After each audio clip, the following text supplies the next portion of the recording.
Members of Parliament, support staff, radio listeners, TV viewers, all following this meeting via social media, members of the media, ladies and gentlemen, good morning and welcome to the continuation of this public meeting of Parliament. This is public meeting number 22, and we continue today with the handling of the national budget for the country, Sint Maarten, the draft national budget as presented by the government of Sint Maarten. This meeting started yesterday, and we continue today as we will open the floor to the members of Parliament for their contribution to this discussion. I want to give a special welcome at this time to all the ministers here present, the entire COM, the 7 ministers are here with us again this morning as we continue with this public meeting. We have established a quorum of, it shall be 9, when MP Duran signs, and then we will continue. So we have a quorum of 9 members, and I invite you to stand for a moment of silence.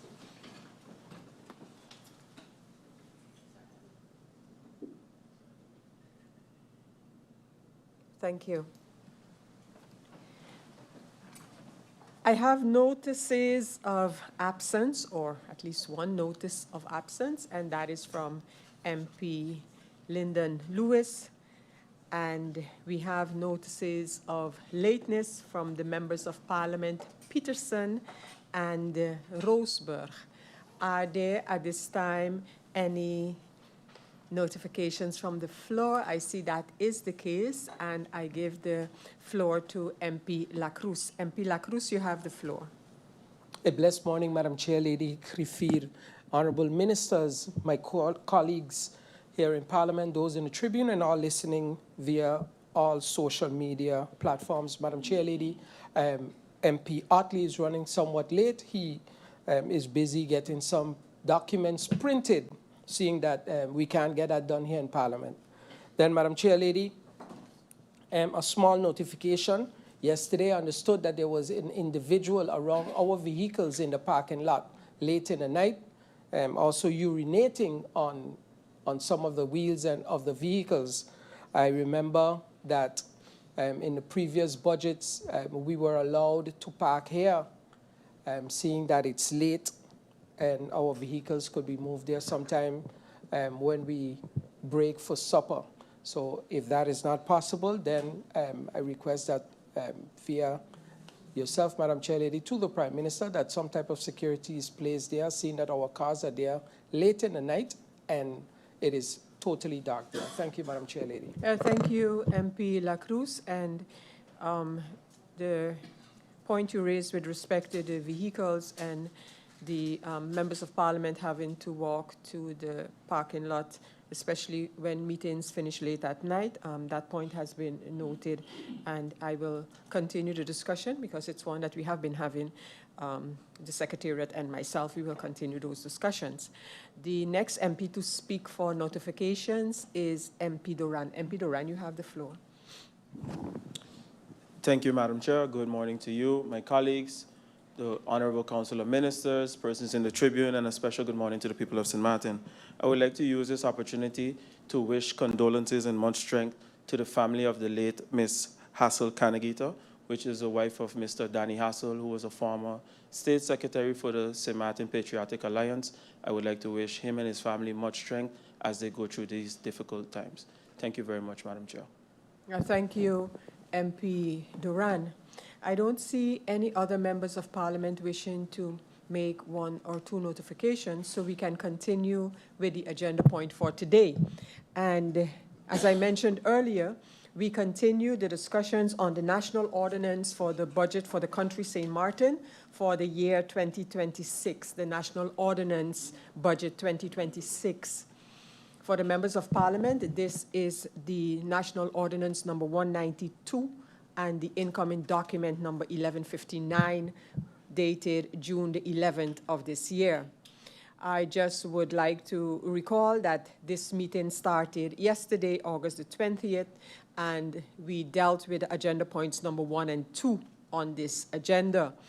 The budget for the country St. Maarten was received by the Parliament of St. Maarten on June 11th, and I mentioned where this document can be had by members of Parliament.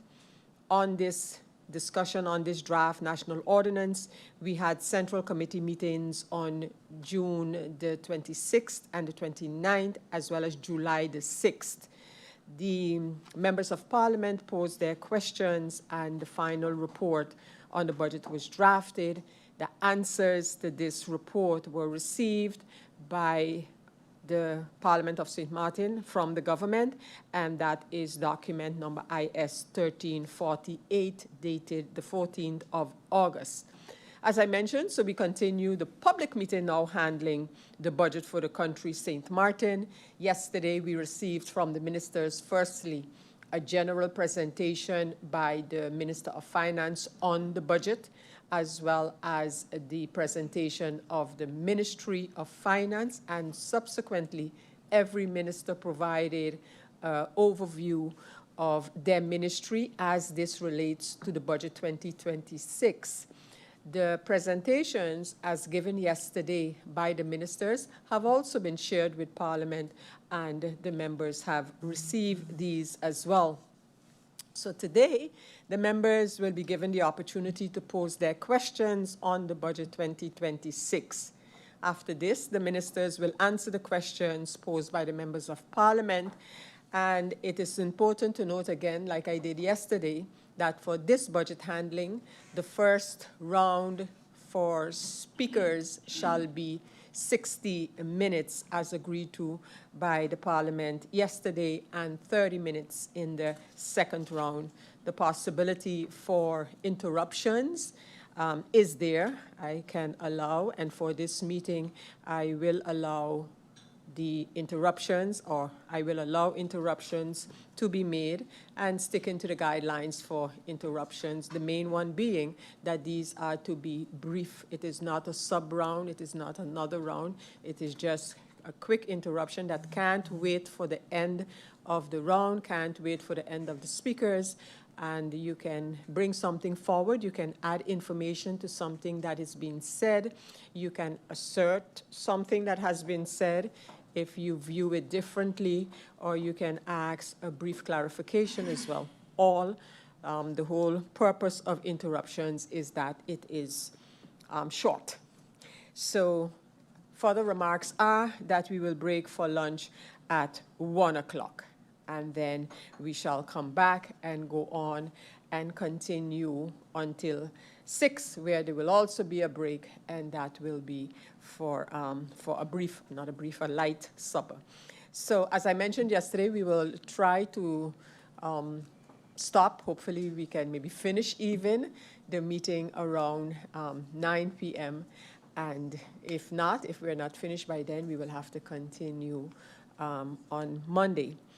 The members, as I mentioned, have the opportunity to pose the questions, and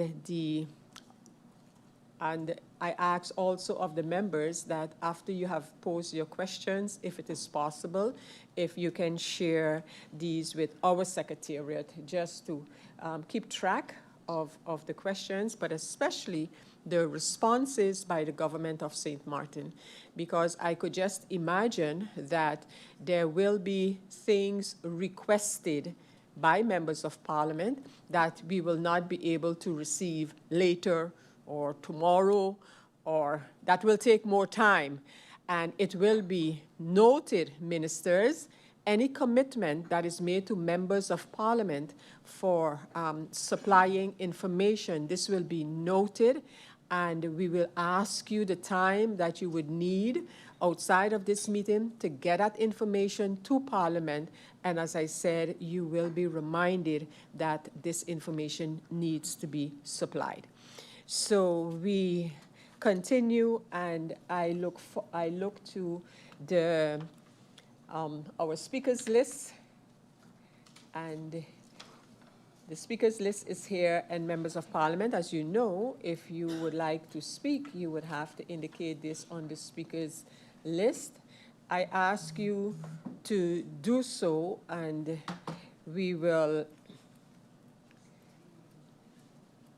I ask you to do so that we can keep track of the speakers.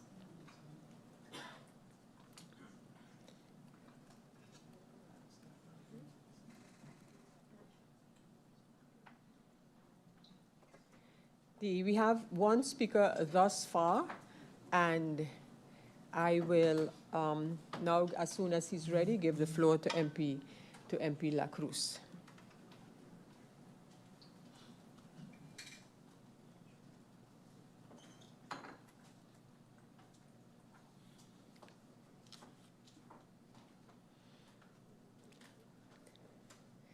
MP La Cruz, you have the floor.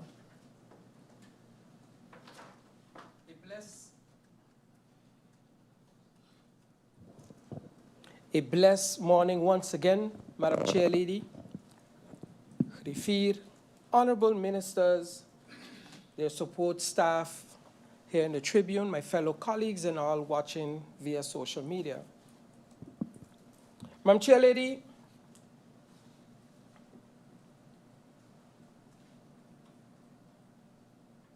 I believe that most of the questions that came to this budget came from my person.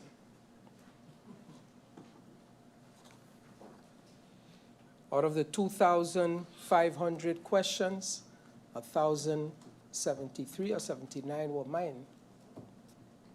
Madam Chair Lady, I also understood that there were some complications, unclarities with the questions because of the form that they were presented to the government. Stories were made instead of detailed questions, question 1, 2, 3, 4, 5, and so forth and so forth. So when we received the answers and I looked, I missed a lot of questions. I missed answers to a lot of my questions.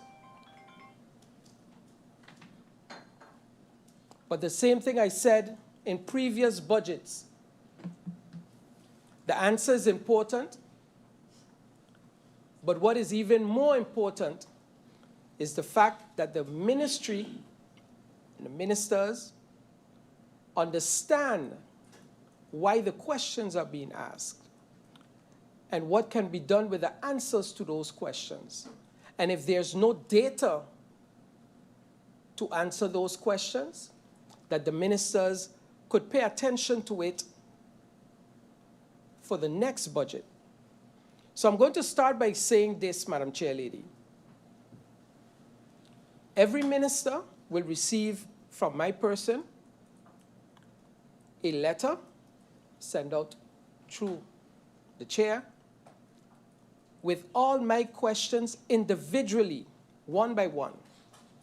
Those questions will be the questions that I will ask, the exact same questions for budget 2027.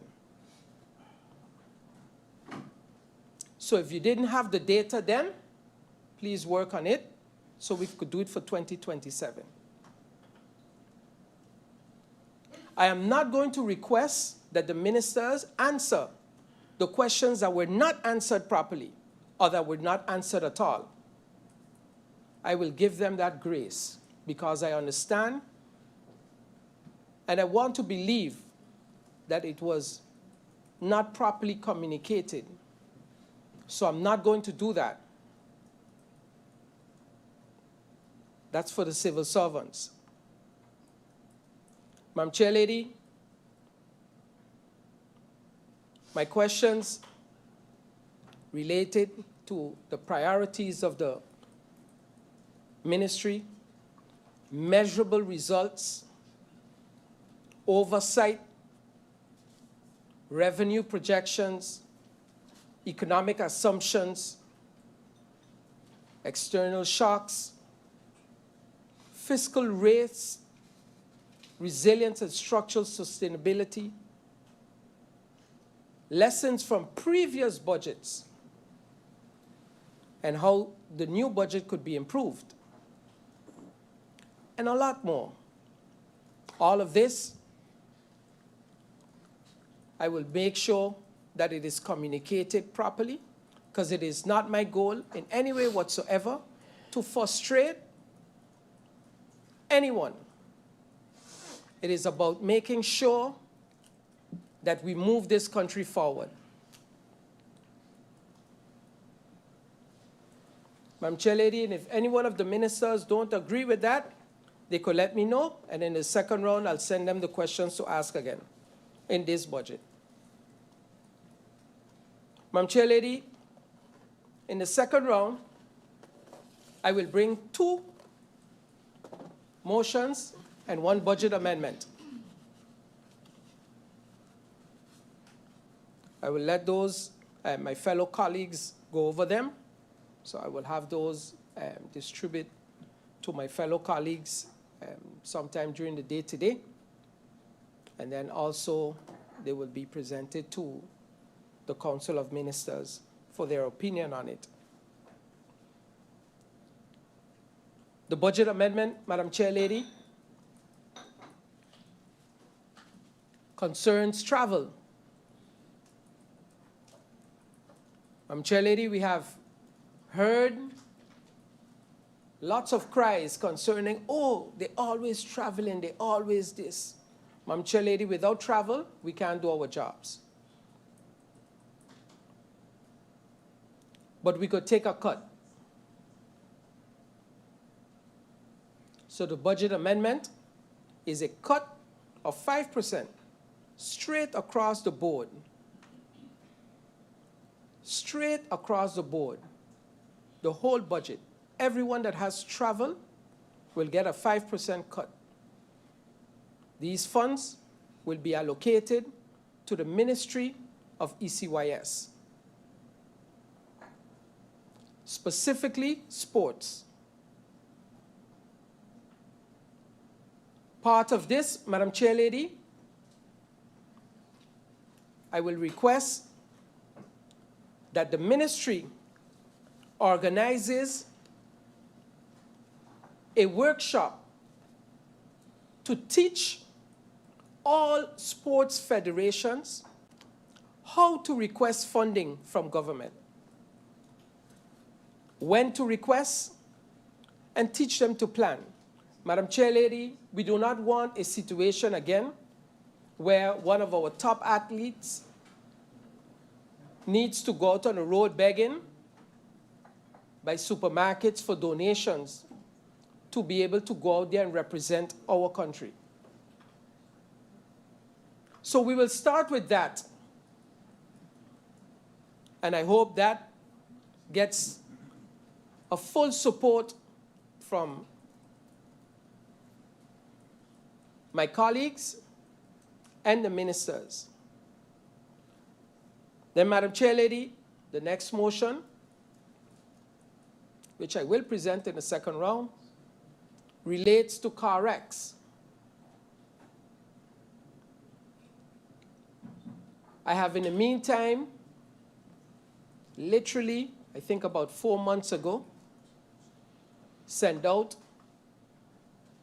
wrecks and pictures of car wrecks that are in dangerous positions, cars that cannot move because they have been burned down, but still there. And I started to ask myself the question, who's paying to tow these vehicles away? And I am fully aware that there's a policy when it relates to car wrecks, but the burden still falls on government. So the motion will state that at the purchasing of a vehicle or transfer of a vehicle, a fee should be paid of $100. Eventually, each vehicle will have paid, because most vehicles, after 5-10 years, they're no longer here, will have paid to be towed if they are left anywhere or abandoned on the island. And then, Madam Chair Lady, the third motion, or the second motion, concerns the sales of scooters, the control on the sales of scooters. Madam Chair Lady, it is not new. I've mentioned it before. Our young men are dying. It is the responsibility of our government.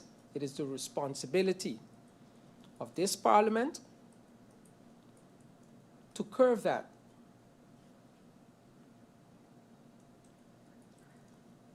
Any scooter that comes in via the port should only be released if it's insured to a licensed driver and number plate is ready to go. Any vehicle, the same thing with vehicles. You can't buy a vehicle and drive off the lot if you don't have insurance, if you don't have a number plate.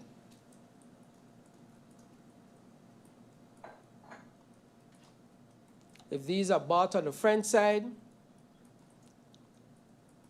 then, Madam Chair Lady, I am more than sure that that conversation can be held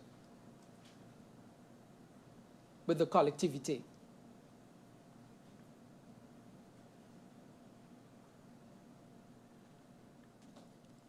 So those are the three that I am going to bring forth for this budget. And like I said, the idea is not to frustrate, but it is to help move this country forward.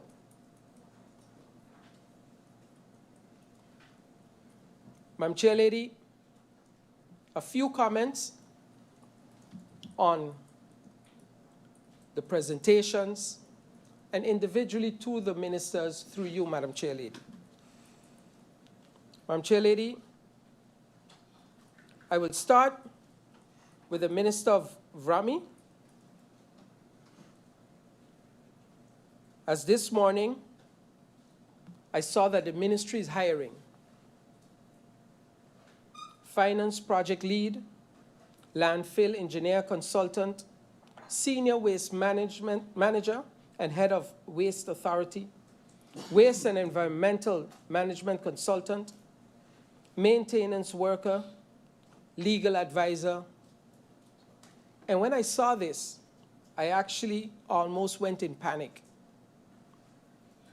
Because if I look at the budget, I thought to myself, that is a very ambitious plan put together by the minister, especially with all these key persons and vacancies still open and actually had to be prolonged, extended the deadline because maybe not enough people requested or no one actually applied for the job. So I'm going to give the minister the benefit of the doubt, and hopefully he'll get these filled in and be able to execute his plan. Madam Chair Lady, to the Minister of ECYS, I've heard the cry, not only of the ministry, but the community in general. I do believe that sports is important here on our island. One day I would love to hear about a yellow and green wave, the same way Curacao had the blue wave. That is why I brought that budget amendment. Madam Chair Lady, I'd like to also thank the minister for when I look at my questions, I was most satisfied with the answers from the Minister of ECYS. So kudos to the department for taking the questions seriously and answering. Madam Chair Lady, the Minister of AZET, our Prime Minister, the Honorable Luke Marcelina,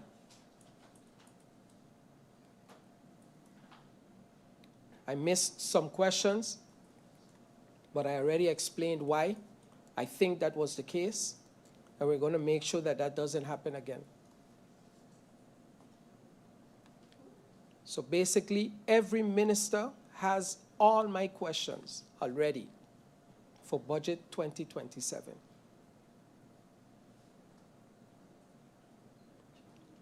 To the Minister of Tourism, Economic Affairs, Aviation, Transport, and Telecommunications, Honorable Grisha Heiliger Martin. Madam Chair Lady, I remember in the beginning, I told the minister, Minister, pay attention to this, pay attention to that.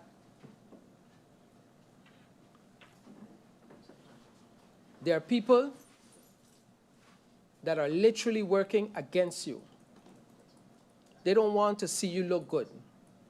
They don't want to see things get done. I think by now the minister has realized that.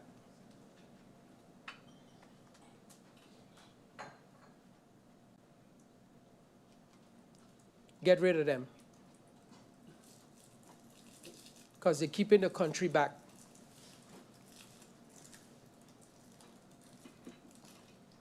I would rather that we have a court case, but the economy of this country is moving forward.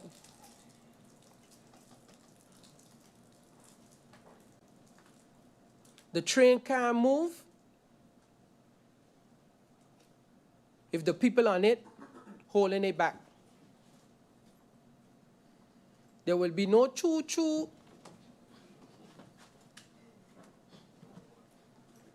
We all gonna hurt.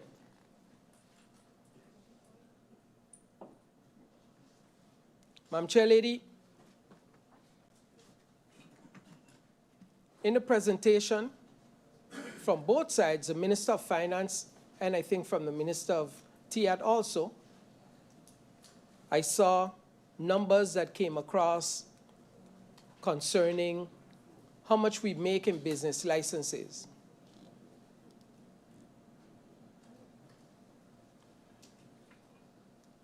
What I need, Madam Chair Lady, through you, that this government understands that if a license is requested in February, or was requested in February 2024, and it was not issued until 2026, we have lost 2 years of business license fees, managing directors' fees, TOT, SZV, pension, everything. Everything we have lost. Madam Chair Lady, through you to the Minister, priority should be in getting business moving on this island. Finding ways that there's less frustration for the population and the business community. Some type of coordination between all ministries, but especially the receiver's office, the tax office, and TIAT, as we are wasting time and resources running behind people that don't exist.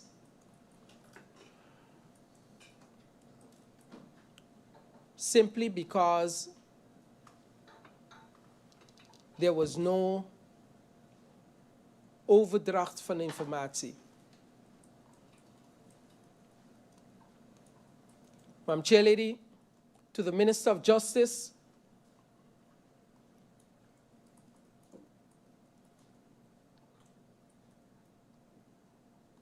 we've had a conversation,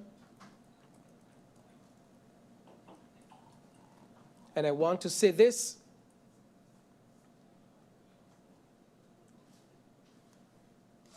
Madam Chairlady, I want my neighborhood clean up.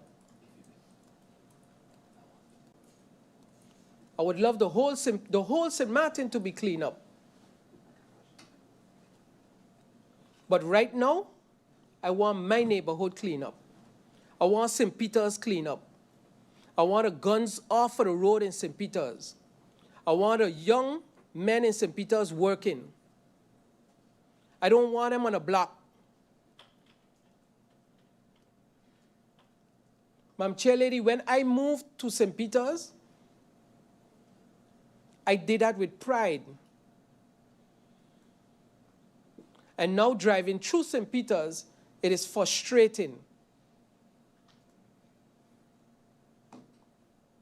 It is embarrassing. I came out with an article asking the population to send me, because I reached out to the Minister of Rami and asked, is there a way how we can report sewage water running in the streets, sewage water coming from buildings? And I asked them to send it to me also so I could make sure that it doesn't pass by, but that it reaches the minister. I still see dirty water in St. Peter's. Madam Chairlady, through you to the Minister of Justice, the last shootings that have taken place on St. Maarten took place in St. Peter's. I want it clean. Madam Chairlady, I don't care if police in St. Peter's every day, all day long. And who upset, I really don't care. I don't want my sons to believe that that is normal and acceptable, because it is not. We could do better. We want better. Madam Chairlady, through you, and I am fully aware that the minister doesn't have any say or much say concerning the prosecutor's office. And most are afraid to even address them before you got an investigation behind you. Well, I don't care. Whoever there ain't doing the job.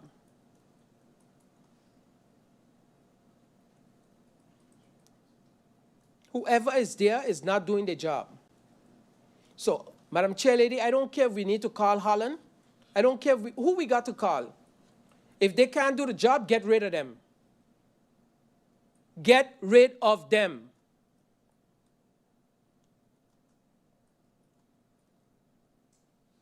Because there's no way you're going to explain to me in any way that I will understand that we have people that have committed crimes. And I ain't talking about paper crimes. I ain't talking about none of that. I'm talking about robberies, shootings, and they're outside walking around. And then we have people up there that we could put an ankle bracelet on, leave them go in the house. Or give them a heavy community service. But this ain't working. This is not working. Because the boys in St. Peter are saying this, Madam Chairlady. If he could come out, bust a shot in somebody, and out the next day, or out in 6 months, or in 3 months, then anybody mess with me, they're going to get a bullet too. Because I out in 3 months, 6 months. That don't make no sense. That don't make no sense. We could do better. we could do better. Madam Chair Lady, to the Honorable Minister of VSR. Minister, I'm not aware, or I don't know, how much information you received concerning the workings and doing from the previous minister. But there's one or two things on his table, I believe still, that were important to some of the members here in Parliament.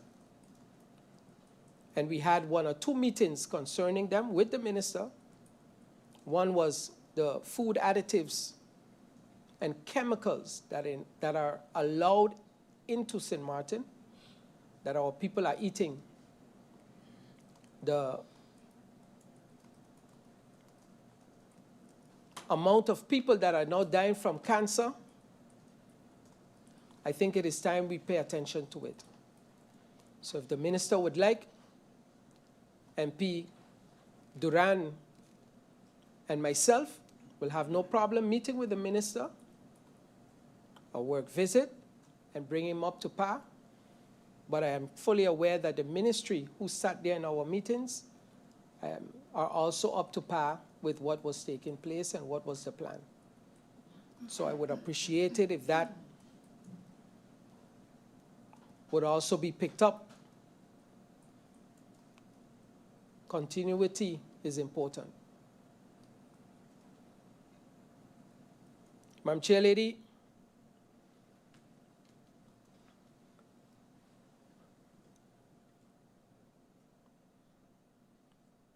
I have one question for the Council of Ministers.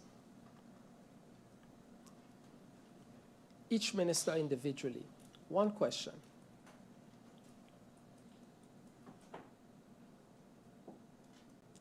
The question is, are you happy the way things are going now?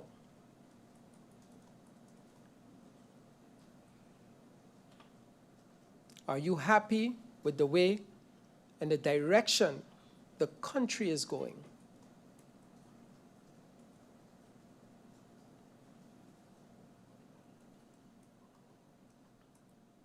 What is your plan to fix it? And if you can't fix it, ask for help.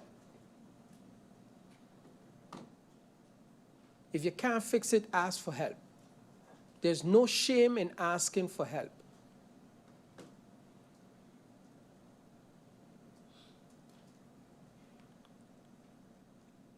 I won't even say the people are suffering.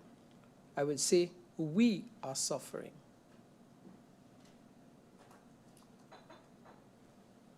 And Madam Chair Lady, I forgot to mention a comment to the Minister of Finance. I love the idea concerning the pension, paying into the pension. I have no problem with that. But if we're going retroactive, we will start from 10-10-10.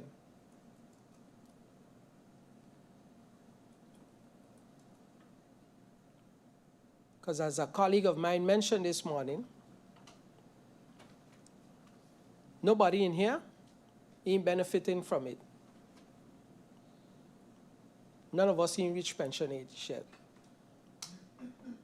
MP Westcott, MP Myers, and then MP Veronica, and then myself. No, that's the volk order, in ouderdom.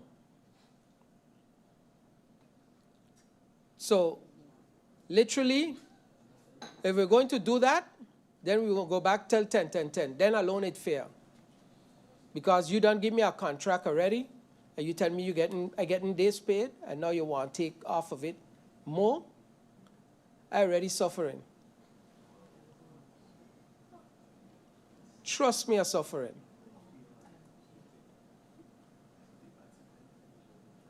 Because many believe the narrative that's out there, members of parliament make $10,000. And for God's sake, I've never seen $10,000 on my account.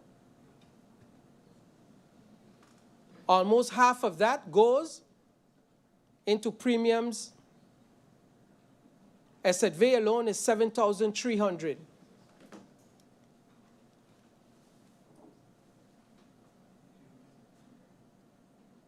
Again, I have no problem paying into anything, but I think it needs to be fair, straight across the board, not halfway.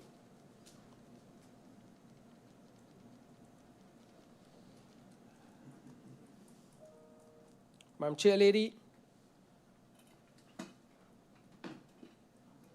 I promised myself a half an hour max, and that is what I took. Thank you, Madam Chair Lady.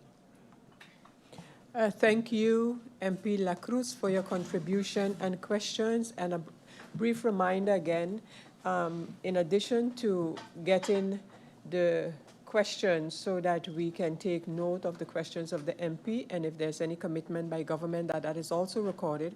But when we get your questions in writing, they can be sent immediately to the respective ministers so that they can start to work on it. I know that they have most likely members of their staff following the meeting and also recording, but it will help for sure if you can send your written questions to our secretariat, and who will then forward them to the respective ministers. And so with that, I continue according to my list of speakers, and the next one to speak is MP Irian. MP Irian, you have the floor.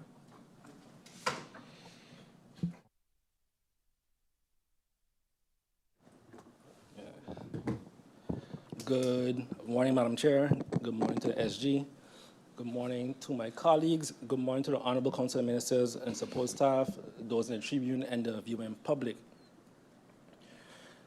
Madam Chair, yes, I'll start with, I'm a bit disappointed with how the conversation went yesterday regarding the speaking time, and I see that it became a topic of discussion, not just in Parliament, but even in the public.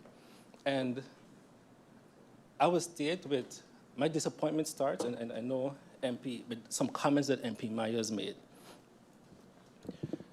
And I understand that some MPs don't have much to say regarding the budget. Typically, we have a budget debate for the last 16 years, every OV for the budget debate, and I've even gone back to other budget debates where even the chair of Parliament in opposition or in coalition has said that the speaking time is important, right, and not to reduce speaking time. But Madam Chair, I could understand why MP Myers or the SAM party would request that. I could understand that. Because the SAM party asks 0 questions in relation to the budget. But you don't speak for me. The SAM party asks 0 questions. So I understand if they don't care about the budget, the largest, the most important legal document that we have for the year, if they don't think that's important, that's on them. That's on them. But I thought it was important. As a matter of fact, I'm even surprised that they didn't request 5 minutes, because what are you going to even ask now? If in a CC you didn't care to ask any questions, what are you going to ask now on the budget now? What? So I'm surprised the request wasn't even 5 minutes. I'm surprised the coalition just didn't say, hey, let's just come in here, we got majority, just approve the budget in one shot. If we don't have nothing to say. MP Roseberg mentioned her notification yesterday. The people are suffering. Let's take it serious. The people are suffering. Let's take the budget serious. Taking the budget serious means holding the government accountable, asking important questions, bringing amendments, motions if possible, getting feedback, having a discussion. But then still vote to reduce your time. Still vote to reduce the time. And then the notion about the 2,500 questions. And I wonder,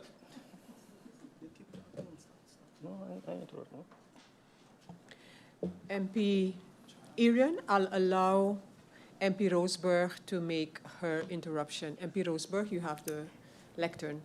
Thank you, Chair Lady. Seeing that, I would like to make use of this interruption moment. I personally don't need more than 60 minutes to hold the government accountable, and I have been doing that. So therefore, time is not of the essence at this moment, productivity is, and I think seeing that the budget 2027 is around the corner, let's use our time wisely and don't waste the people's time, because indeed they are suffering. Madam Chair, I understand that MP Roseberg has a lot of faith, but this government has said in 2024 the budget 2025 was going to be in time, and in 2025 we were getting an amendment, then we had a novelle. So I don't have the same faith that MP Roseberg has, because the government hasn't shown to execute on what they said they're going to do. But I understand the gullibility of MP Roseberg because she's part of the coalition, but I am not. And Madam Chair, we're going to continue, right? MP Myers mentioned, oh, we asked 2,500 questions, and I want the civil, and this, I'm speaking right now to you, the civil servants. Right now to the civil servants, the ones that have also provided me with questions, because you know what's interesting? The civil servants themselves have also provided many of us here in Parliament with questions, right? Because they have concerns. They have concerns. So I'm happy that they are paying attention and we are asking the questions, not just the questions that the regular citizens are asking, but also the questions that the civil servants are asking. Also those questions. But I want civil servants to understand that in this parliament, and this is for the last 2 years, and it's getting worse and worse and worse, and I don't know the reason why, but it's a sort of a dictatorship, right, when it comes to certain things. We saw it yesterday also, when the chair mentioned that I get to speak, you have to motivate based on a vote, and she just removed the motivation. So instead of here, we have a sort of a dictatorship when it comes to the chair and presidium. So we have dictatorship, dictatees, and humble servants when it comes to the coalition. The humble servant, the rubber stamp humble servants, right? We asked 2,500 questions.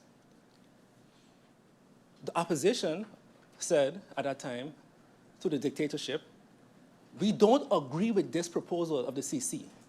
It will cause problems. I myself said on the record, dictatorship, if we continue along this path, it will cause more questions unnecessary for our civil servants that we care about. It was stated yesterday we don't care about civil servants, paraphrasing, so we don't have to ask for a personal fact, paraphrasing, right? Because we care about civil servants. We said, let's keep the CC the way it is. Why? Because if MP York asks a question and MP Durant asks a question, I'm not going to ask the same question, more than likely. But of course, when you say, hey, go home, all MPs go home, sit down behind your computer, right, ask questions, what are you going to get? Duplicated answers. And if you check the questions, right, you're going to see, and I'm pretty sure the civil service said that, 20 to 30% of the questions were duplicated per party because we don't have insight into the other persons and how they're thinking. But again, the chair, presidium, and humble servants, the rubber stamps, decided on that. They don't care about civil servants. You chose that path. You chose duplication. You chose to have 2,500 questions. And again, civil servants, I want to even go further than that, right? The 2,500 questions were not really 2,500 questions. Why? The chair of parliament said the questions that were not answered by some ministers a year ago, 9 months ago, 6 months ago, and 3 months ago, to include them in the budget questions. That's what the dictatorship said to do. We didn't want to do that. We asked, right, Chair of Parliament, can you please, before we start the budget debate, ask the ministers to send us our answers so we don't ask the same questions twice, so we can prepare better for the budget. That's what we ask. That's what we ask. But they care about civil servants. You care about civil servants. So to the civil servants, I feel bad that the narrative was spun about Parliament asking questions. And on top of that, you know, yesterday, a civil servant spoke to me and said, listen, some of your questions were posed, members of Parliament questions were posed directly to the minister. What is the minister's opinion? And you know what some minister said? Civil servants, you answer that and I'm going to correct it after. You put the work on civil servants. Requesting documents directly from the minister's cabinet. So, yeah, the ones who really care about the civil servants, not the humble rubber stamps. I can guarantee you that. Because they made decisions to make sure there's more work for the civil servants. We have 2,500 questions divided by 7 ministries, 360 questions on average per ministry. 360 questions on average per ministry. Go back and check all the questions we've ever had in all the budgets. And I was even a little disappointed that the Prime Minister sends a letter from signed by all SGs, right, to Parliament saying that if we have to answer all these questions, the whole government apparatus will shut down. Will shut down. On questions that we posed a year ago and 9 months ago, so you didn't start the process as yet? What kind of leadership is that? How are we motivating the civil servants from the top up, from the top down? How are we doing that? And then the complaints about AI, the answer with AI, then if you use the same AI that you're complaining about, right? And imagine Parliament and government complaining about AI, whereas Education Ministry in their presentation, they are going to go heavy on AI and stakeholder consultations. Parliament's whole motto for the year is AI, but we're sitting on here complaining about AI use. We are using the same AI with a C, right? I mean, a simple AI like prompt allows you to identify all the duplicates and say, hey, all these MPs asked the same question. You could just, in a half an hour, it was done. In a half an hour. The only ones you have to answer, and I ain't gonna lie, my questions I made sure AI couldn't answer, right? Because I want specific answers. So it wasn't for everybody. We're just whining, right? We're not motivating the civil servants. We're not inspiring civil servants, right? Matter of fact, give them the tools then. Give them the tools to operate better. Because again, a lot of questions came from in the building. Because you know why? Because not just the people suffering, also the civil servants suffering. The civil servants that you care about. So-called. And last, my questions, and a lot of questions, I believe that the 18 million guilders that we are spending every year, 18 million guilders, and that's what another civil servant said, right? For minister's salary in cabinets, and cabinets we spend $1 million guilders a year. So cabinets can't answer 50% of the questions. We have cabinet chief of staffs earning as much as members of parliament. You have consultants making more than members of parliament. So what are they doing? Why are we putting the whole onus on civil servants? What are the cabinets doing then? 18 million guilders a year. The onus is not on civil servants only. Not on civil servants only.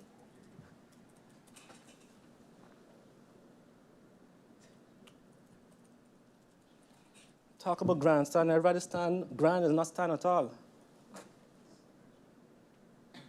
Care about civil servants. But for a whole year, don't talk about civil servants.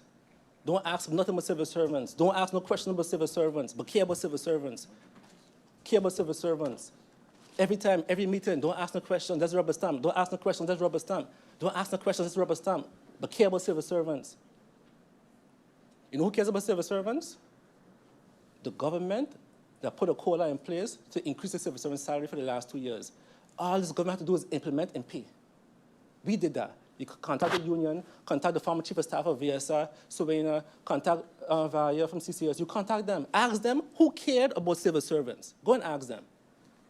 Ask them who fought to get her over the line. Ask them why today the jubilees of civil servants have increased. Ask them, and thanks to the former prime minister working as a team, what has this government done for civil servants? Right now we have civil servants complaining they can't get the jubilees. They haven't been paid. In 2020, we came in, you know what we did for civil servants? We paid the justice workers twice.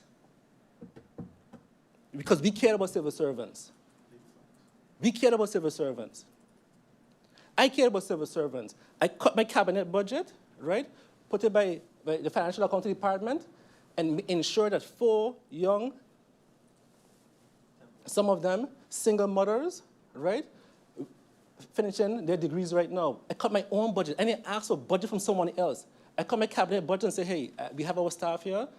Young ladies, I would like you guys to be able to apply for better positions. You could go and ask them. That's what we did. We published it everywhere. Okay, it wasn't a show. But we ensured from the Ministry of Finance that at least 4 to 5 staff that probably couldn't afford on their own now potentially have a degree and can apply to better positions within government because we care about civil servants. What have you done? What have you done for your civil servants? We have civil servants right now complaining about paying no, but paying is also understaffed. What are you doing to support your ministry? What are you doing? 2 staff in paying no in HR, burdened with all the HR work of the whole government. 2 staff. What are you doing as a government? But you care about civil servants, and I hope the civil servants hearing too. Last budget, 2025, the Prime Minister said, we're going to make sure pay the jubilees. The Prime Minister and the Minister of Finance were here. We're going to pay the jubilees, we're going to do this, we're going to do that. Not one has been paid. The ones that complained at that time. But you care about civil servants. I understood, right? This is a question to the Prime Minister. Prime Minister, do you believe there's accountability for the ministers? If the ministers get certain benefits, right, that are equal to civil servants, do you believe civil servants will also get his benefits? Because I understood that your Council of Ministers has approved for ministers, I know I like yesterday, you can't be throw this thing about pension of ministers and so forth, I understand.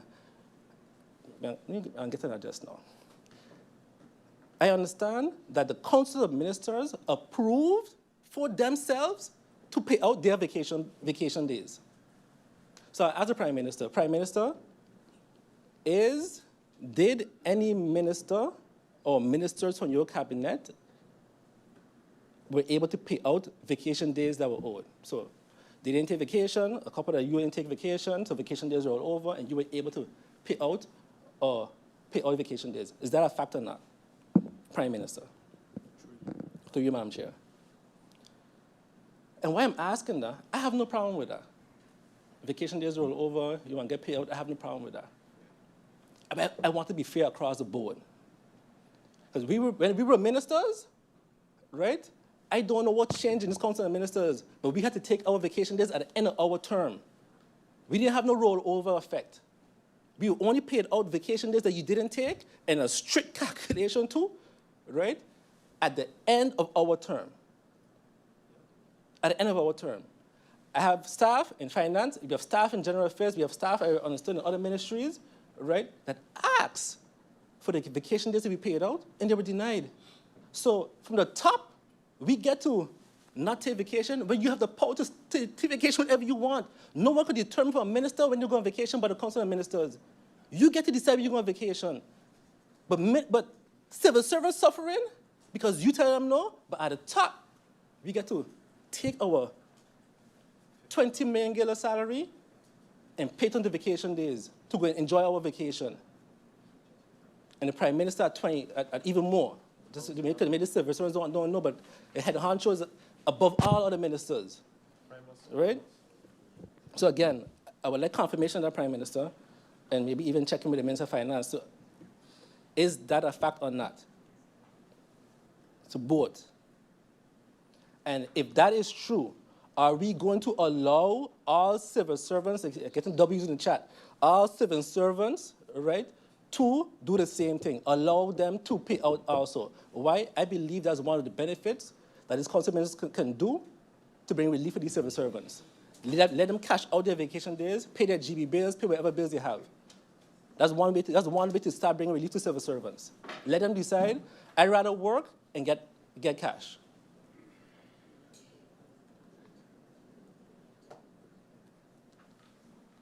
Through you, Madam Chair, I'd like to ask the Prime Minister, has the 2026 salary scales been published already, enabling civil servants to receive their indexation? Because we care.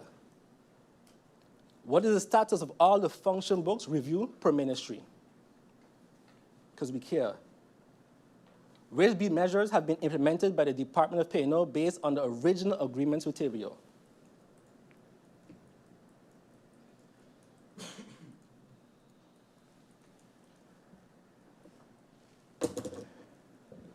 Madam Chair, and going back to the questions, and you know, I couldn't wait for budget to start. I was watching back, and I watched all the media reports, et cetera, but the AI and use of AI, and it's almost, like I said, it was a little embarrassing, right, knowing that where the world is heading, all the investment the world is heading, and we are complaining about a learning language model that we can control. So I asked a question. When it comes to AI, this is the Prime Minister. in SG, legal department, as it. When it comes to AI, what is the policy for AI use in government? What is the policy for AI use in government? Because I realize with some documents and some answers we have here, we're not on the pro program from ChatGPT. We're on the $20+ program.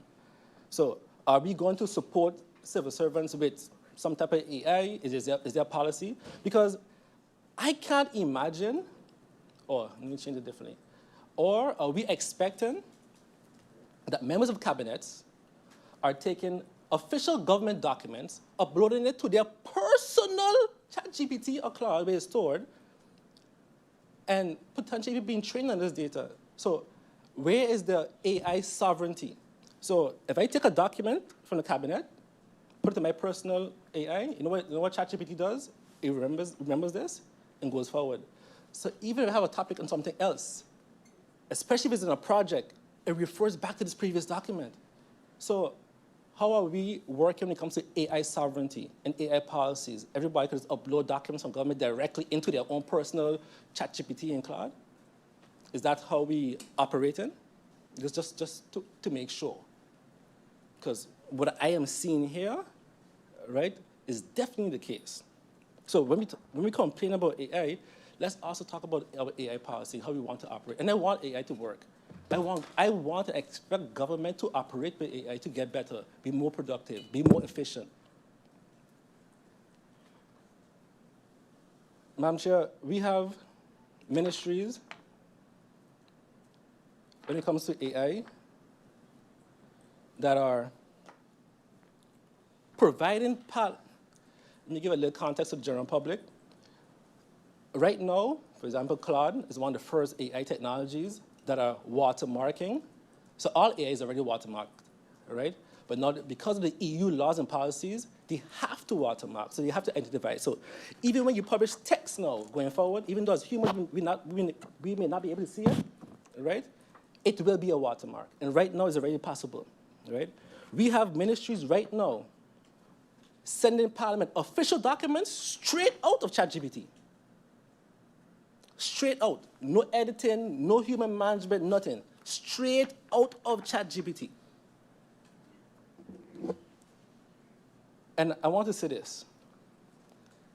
I don't blame not one civil servant. I appreciate the civil servants working with the tools that they have to be able to try to produce what they have. The onus for me is on leadership, the ministers, the cabinets, because the cabinets are the ones that are supplying the Parliament. So if you don't read your documents, that's on you. And one of those documents here is from the Ministry of TIAD. The Ministry of TIAD has a document here produced directly for ChatGPT, and there's many ways you can check it. You can check the metadata. You can do a lot of ways to check it, right? This document, I don't know for the life of me if anybody, so this is the Alpha Agency document. If anybody can explain to me if this makes sense to them, then I'll gladly discuss this in the break. The amount of errors, what is the expected output? Expected is still in the red, so somebody obviously correcting it. Output. It says in this document the total investment is 1.2 million guilders. In the answers from the Ministry of TIAD says 800 million. So one answer is ChatGPT. This document is ChatGPT. The answers is Gemini, and then the budget has 742,000 guilders. So like, guys, let me get an exact number for you. So what is it? But you upset that we more and more speaking time? Because we have more questions. Your answers made us have more questions. So this document says 1.2 million guilders. Gemini says, no, the official budget says 765,805 guilders. In the answers, 800,000 guilders. So which one is it? Gemini, Claude, ChatGPT, which one? Which one? In this same document, we're talking about Alpha Agency. It says the urgency, so the Alpha Agency, Agriculture, Livestock, and Fisheries Agency. But in this same document, it's saying the urgency, the Fitchburg Beautification Master Plan is due for finalization, but in short, what does that have to do with Alpha Agency? Urgency, Enhance public spaces will make Phillipsburg more competitive, region tourism. What does that have to do with Alpha? This is the Alpha agency template. Phillipsburg urgently needs product development. What does that have to do with any of this? Where are these numbers coming from, the 1.2 million guilders? Yeah, I see a lot of staff typing. I think let's start checking these documents. What is this? 2024, what is this? But we complain about Parliament AI?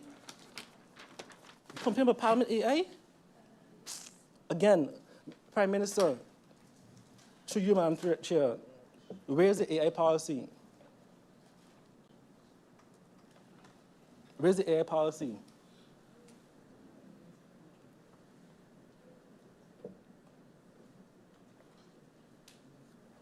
Through you, Madam Chair, I'd like to ask the Prime Minister on his procurement policies.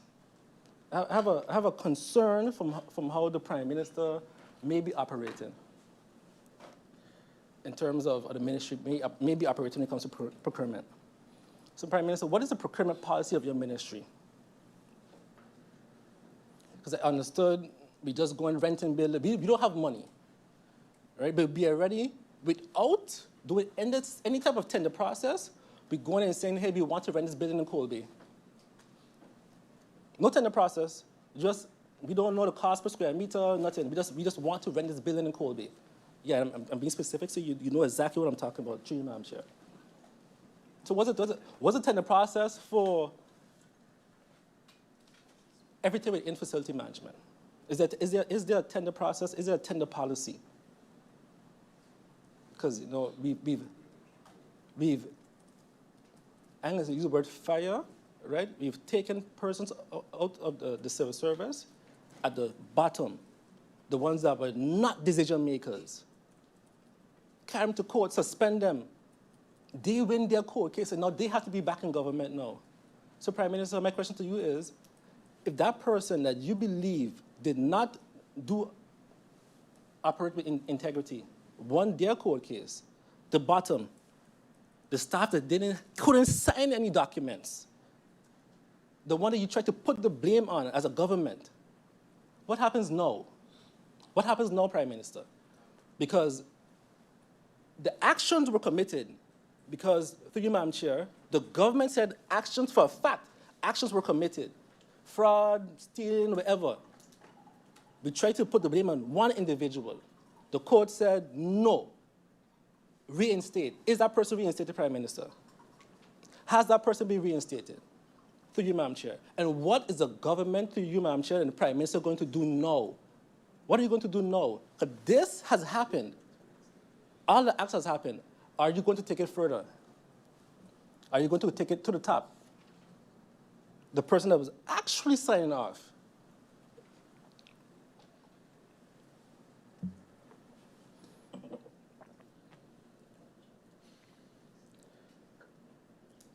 Through you, Madam Chair,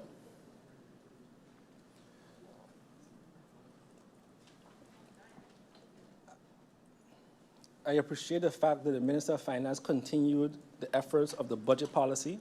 And I said in a radio interview yesterday, I said kudos to the Minister for continuing that process of budget policy that started with the former government, because the budget policy area has improved. It has improved, and I hope that it continues to improve. The Minister of Finance, Madam Chair, in her presentation, said that there's a 39 million guilder surplus. And the words that the minister used yesterday were positive. A positive. We have a positive. 39 million guilder surplus. Everybody was happy. It's been in the media also. The minister also mentioned at the end of her speech that this is an honest budget.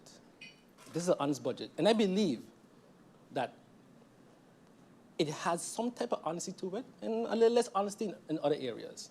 Matter of fact, a lot of they say omission could also look at lying too, right? 29 girls, the minister was positive. But the minister in her speech also, and even though it was a subtle way, said, the reason why we have this surplus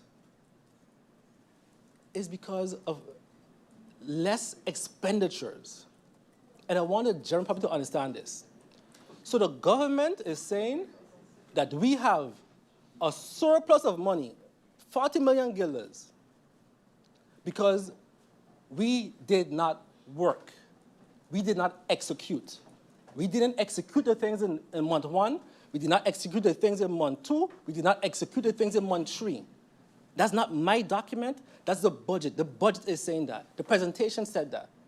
We did not work. We did not use the 27 million guilders that was there to bring GB relief. We couldn't pay for the students. So I don't understand. I don't understand. It's either we have this surplus or we don't have the surplus.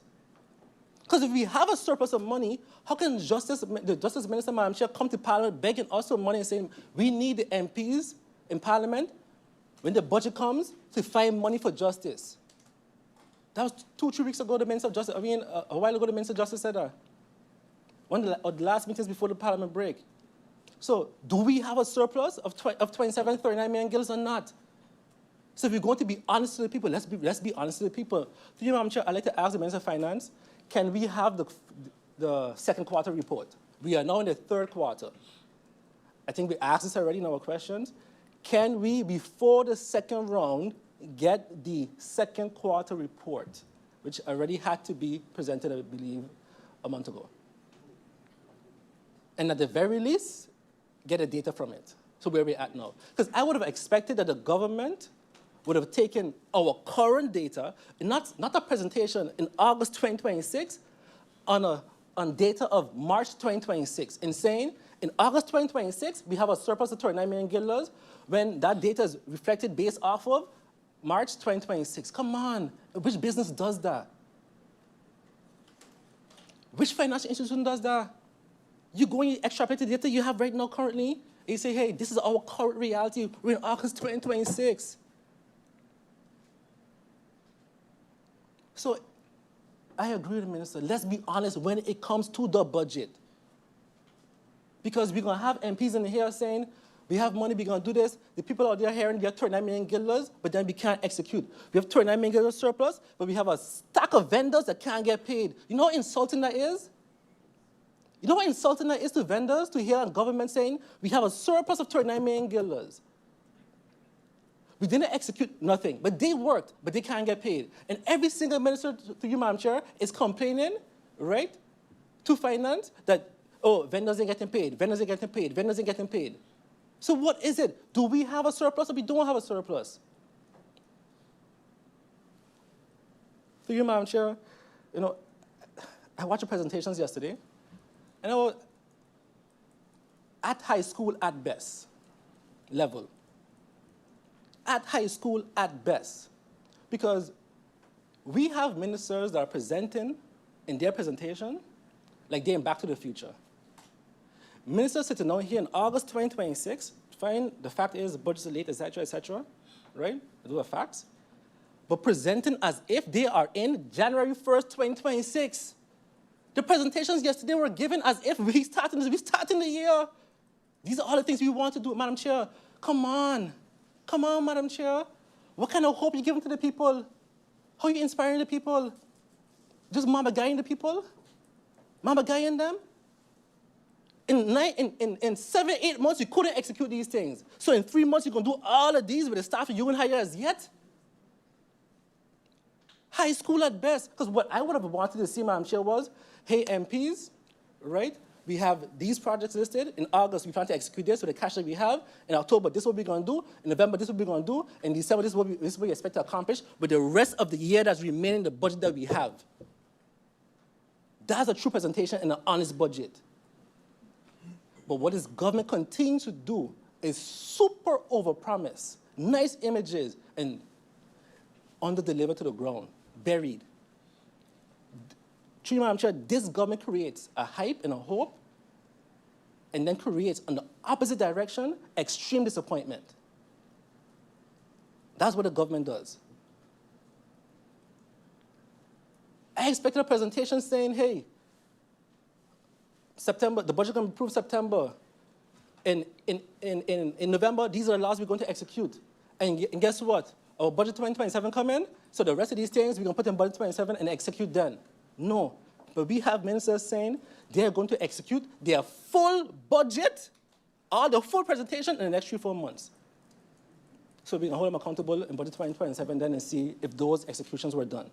And I want the general public to understand that. I want civil servants to understand that this is your leadership. This is your leadership. This is the ones who sit down here and give presentations out of the air.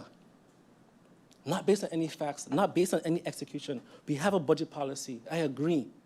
So take the budget policy and execute based on that. Based on that.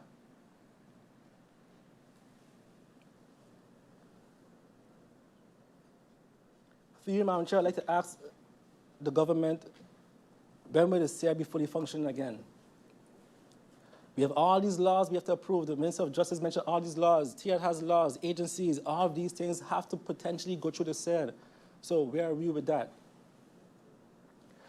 Through you, Madam Chair, the Prime Minister said, when he became Prime Minister, his number one thing, his first legislation, he's going to take the whole legal affairs department and he will focus on the screening law, electoral reform. Here 2 years later, Madam Chair, I'd like to ask the Prime Minister, where are we with electoral reform and the screening laws? Exactly, where are we? Where are we with the legislation for the cabinet workers?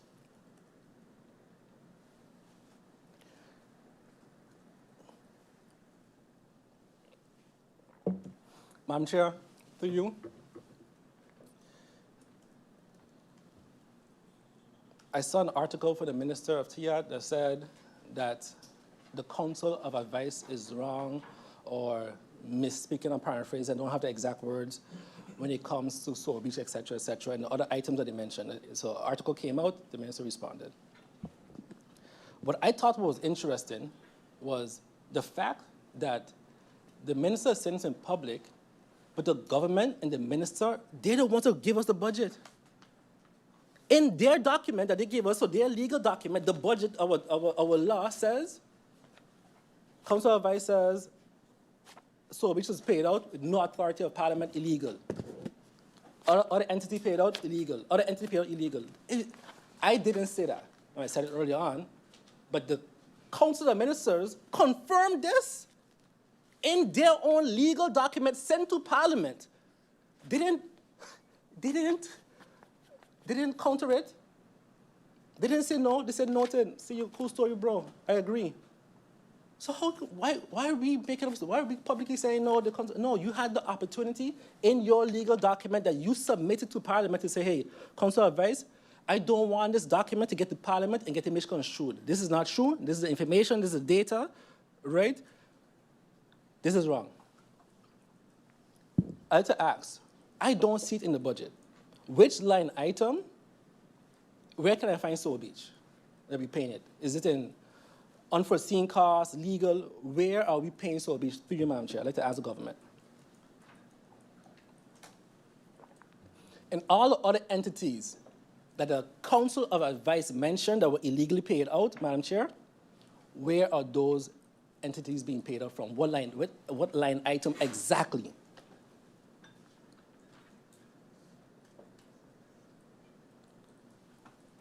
Through you, Madam Chair, I'd like to ask the government, does the government debt position include money owed to pension and SFE? Does this also include the government-owned companies where government is ultimately a guarantor for? And if loans are taken out, what are the statistics on the paid road tax 2023, 2024, 2025, 2026? How many government vehicles does government have? Who gets the vehicles? How many office spaces is government currently paying for, but not actually using? I've heard my colleague, MP Lewis, mention this also at one location. I heard at other location we are paying for and we're not actually using. So again, how many office spaces is government paying for that we're not actually using?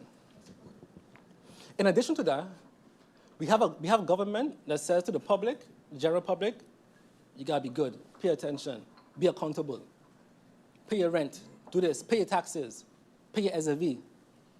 But we have a government that was just kicked out of their own building, not paying, not holding to their own obligations. their rent, Madam Chair. So I ask this. How many departments were kicked out for not paying their rent for government?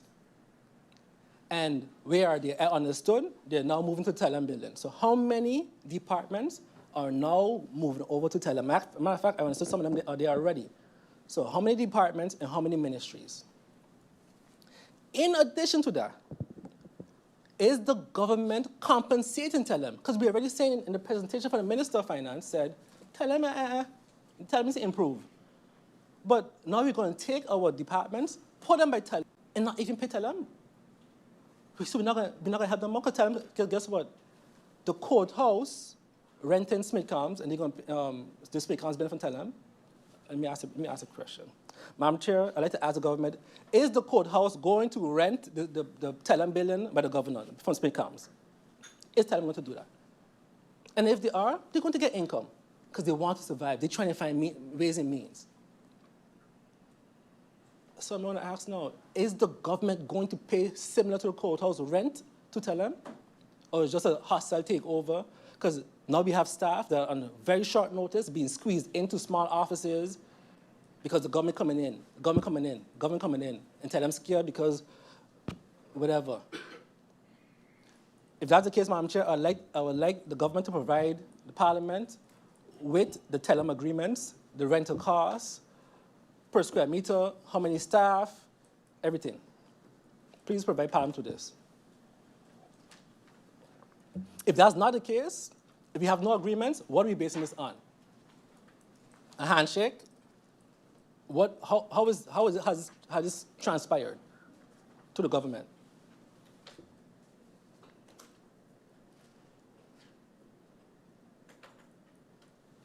I'd like to ask the Prime Minister, through you, Madam Chair, how many SLAs has the government signed off in the last 2 years, especially through the Ministry of Asset and the procurement processes?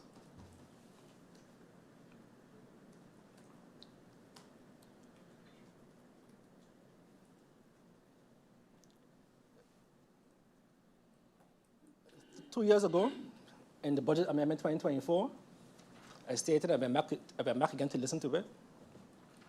I stated then, I don't believe that that the government should be taking out a loan for GBE. I said it, I was on record. It wasn't popular. It wasn't popular. A lot, what the government going to do is 2% interest. How GB going? GB indicated at that time, rest in peace, Mr. Washington, right? We can't afford it, but the government going to do it for cheaper, and of course we can take that position. But GB could have always afforded it, right? So I said at that time, let GB handle their own affairs. The Prime Minister said, no, we're going to get it in a year. We are 2 years removed from that situation. And on top of that now, GB is now saying they need an additional 40 million guilders for generators. And where is that cost going to go? Who's going to absorb that cost? I'm pretty sure it's not going to be GB. So, Madam Chair, I'm saying to the government, again, in 2026, let GB handle their own affairs. Let GBE handle their own affairs. I want that to be the headline for you, Prime Minister, to you, Madam Chair. Let GB handle their own affairs, because government-provided relief isn't giving the people relief. Government-provided generators isn't giving the people relief. Let GB handle their own affairs. Let GB get their own generators, to you, Madam Chair, to the government. Take the money that's under budget for you, Madam Chair, and invest locally on St. Maarten. Go put solar panels with batteries by all our schools. Start with the solar projects. Prime Minister, to you, take our money, take a couple million, buy the generators in case GB have a blackout again, so we have those, we could give them that. Invest the rest of the money right now so we could get relief. Matter of fact, use the 39 million guilders that we have in surplus and give the people relief. I spoke to the minister in Anguilla and said, hey, how are you giving relief? The minister in Anguilla said the government, because they have the same fuel cost issue as us. Their fuel cost has also increased, but they stabilize it for their people. How? They're supplementing it. So that same surplus that you have through the government, let's supplement it. 6 months, 8 months, you have a 40 million, let's take 20 million dollars from that surplus and put it towards GB relief. Immediately, be good. Through you, Madam Chair, Prime Minister, can we take any money of that 29 million surplus and put it towards GB relief for the people that you promised them last year, July, that by December 2025 they would have gotten? Through you, Madam Chair, can we take any of that surplus and give it to the people, like all the other islands are doing, is subsidizing? And, you know, I don't want to hear it can't be done, because we did it. When the people were suffering, as MP Roseberg mentioned, we took out $300 million also, and we paid for 80% of all salaries in St. Maarten. Every bus driver, every taxi driver, every civil servant, 80% of all private sector were paid by the government in 2020, 2021. MP Ludi, that time MP Ludi was there, so she knows. So if you want to give relief, let's do it then. So take the money that's there, let's give the relief. Invest in solar panels, invest in the batteries, so we have immediate relief, not 2-3 years down the line. Through you, Madam Chair, I'd like to ask the Prime Minister, is that possible?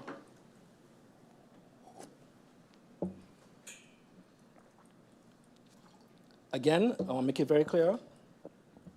Prime Minister, let GEBE, sorry, Madam Chair, I don't even know who is in charge of GB anymore. Let me ask the government. Is the Minister of Rummy in charge of GEB? Is the Minister of Tiat in charge of GEB via COM, or is the Prime Minister officially? In COM, who is the one dealing with GEB? Prime Minister, Rummy, or Tiat? I might be posing my questions to the wrong minister. Madam Chair, in the presentations from government, I expect to see something about GB relief. There's nothing. So that means I want the population to understand the government has no indication or no plans for GB relief for the next 3 months, 4 months. There's no plans. In zero, nothing. There's no budget for that. So we can stop the discussions, we can stop the argument, we can stop the public uproar, because there are currently, as of today, there are no plans by the government for GEB relief. None. There's nothing budgeted. There are no plans by the government for gas relief. None. Again, we did that. We did that. We cut down the TOT when gas prices were high, to an extreme high. So why can't it be done now? We can find excuses to make payments for all kind of random things, but the things that the people will feel for sure, we can't, or we won't. Let's bring relief on TOT. It was done already by the previous administration. It can be done again.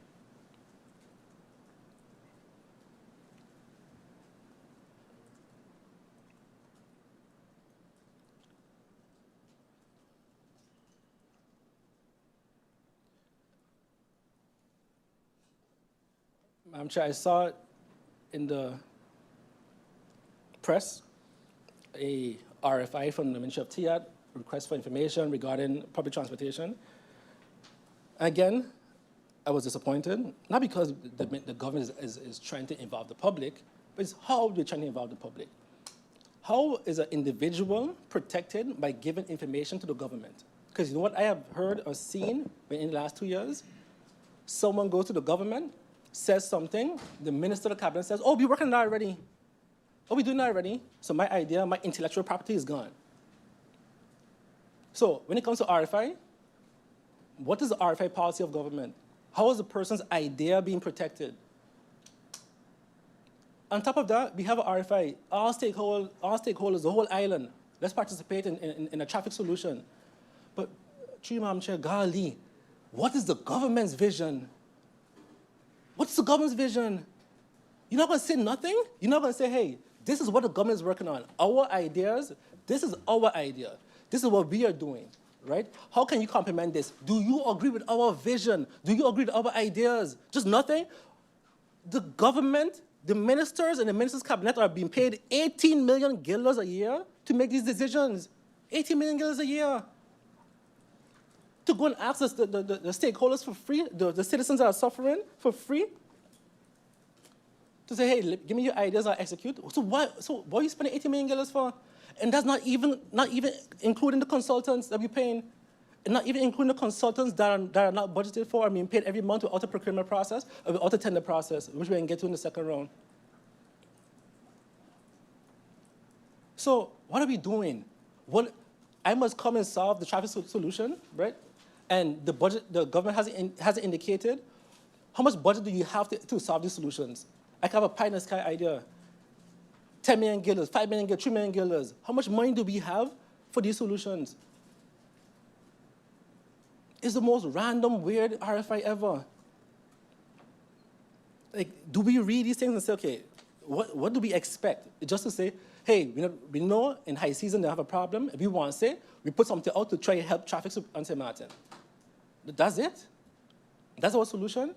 What are our current plans? How is the ministry working with TIAT? With Justice? How is the ministry working with Rummy? Like, these are the ideas we have as a collective.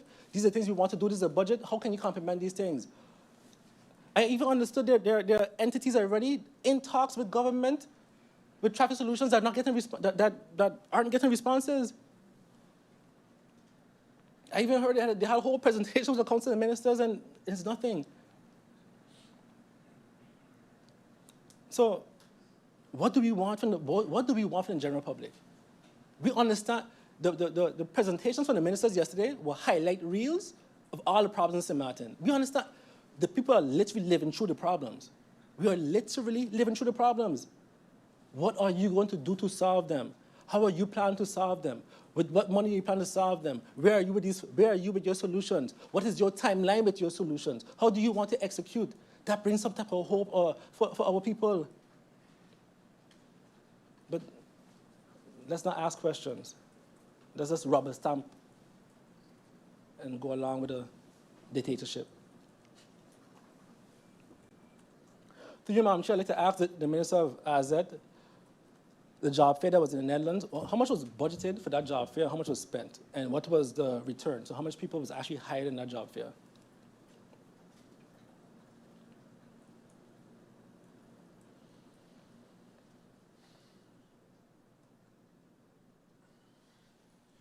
To you, Madam Chair, last budget, the Minister of Justice mentioned and spoke about the tint on the island. And the minister a question was posed to the minister regarding being accountable. So how many government vehicles? The minister acknowledged there are government vehicles with tint also. So if we're going to say no for the general population, why we don't set the example? So I asked the Minister of Justice, how many vehicles have tint? And last year you said we'll ensure that everybody is following policy. So how many had tint last year? How many don't have tint this year? And how did you, through you, Madam Chair, with the Minister of General Affairs, ensure that everybody's tint has been removed? Then, because why are we punishing the general civil citizens, but then you ain't setting an example as a government for a year, for a whole year?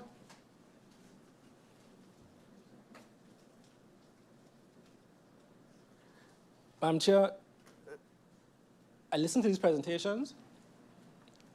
We don't have any money, but we don't have any revenue-generating measures. In 2024, they said 2025 they'll bring revenue. In 2025, they say in 2026 we'll bring revenue.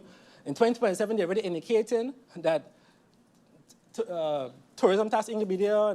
So I don't see us making any progress in 2027 either. Because for the last 3 years, the government has shown no progress in revenue-generating measures. None. Just expenses increasing.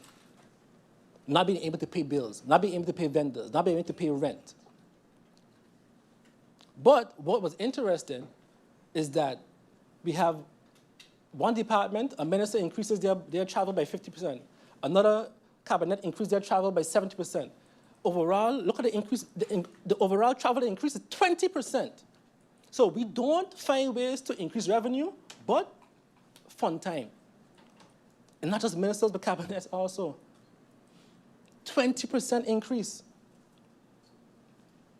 But we don't find ways to increase revenue. How is that even sensible to government, the coalition, and the humble servants? How How are you okay with a budget in front of you that says, we are not doing anything, we have not done anything? That's not my words. We have not executed. We have not executed 27 million guilders in projects, but we're going to increase travel. How? How are you okay with that?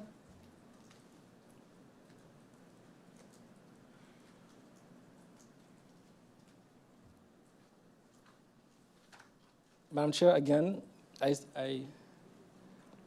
the presentations yesterday, high school at best, inspiration, hope, none. The people of Sint Maarten were none the wiser based on the budgets yesterday, the presentations yesterday. No progress, no hope, no revenue, no execution, not saying what's going to happen in just the next 3 months of budget 2026. A simple thing. What are you going to do for the next 3 to 4 months?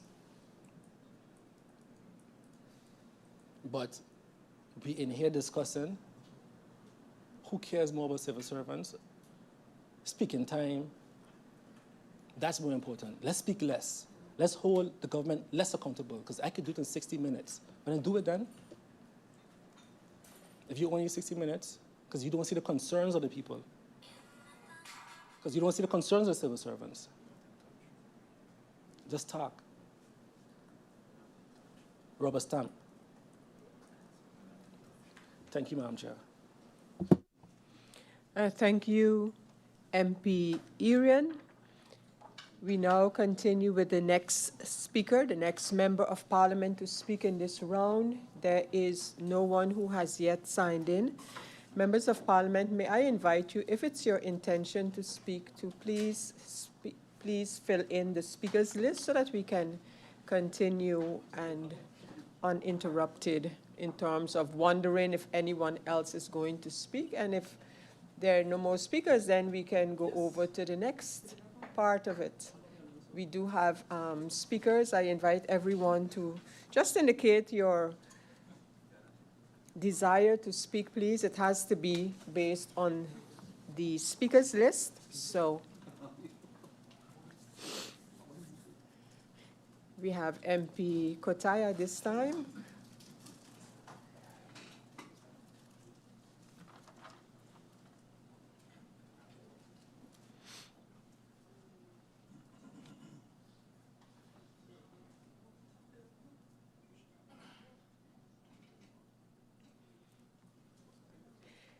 MP Kotai, you have the floor. Thank you, Madam Chair. Good afternoon.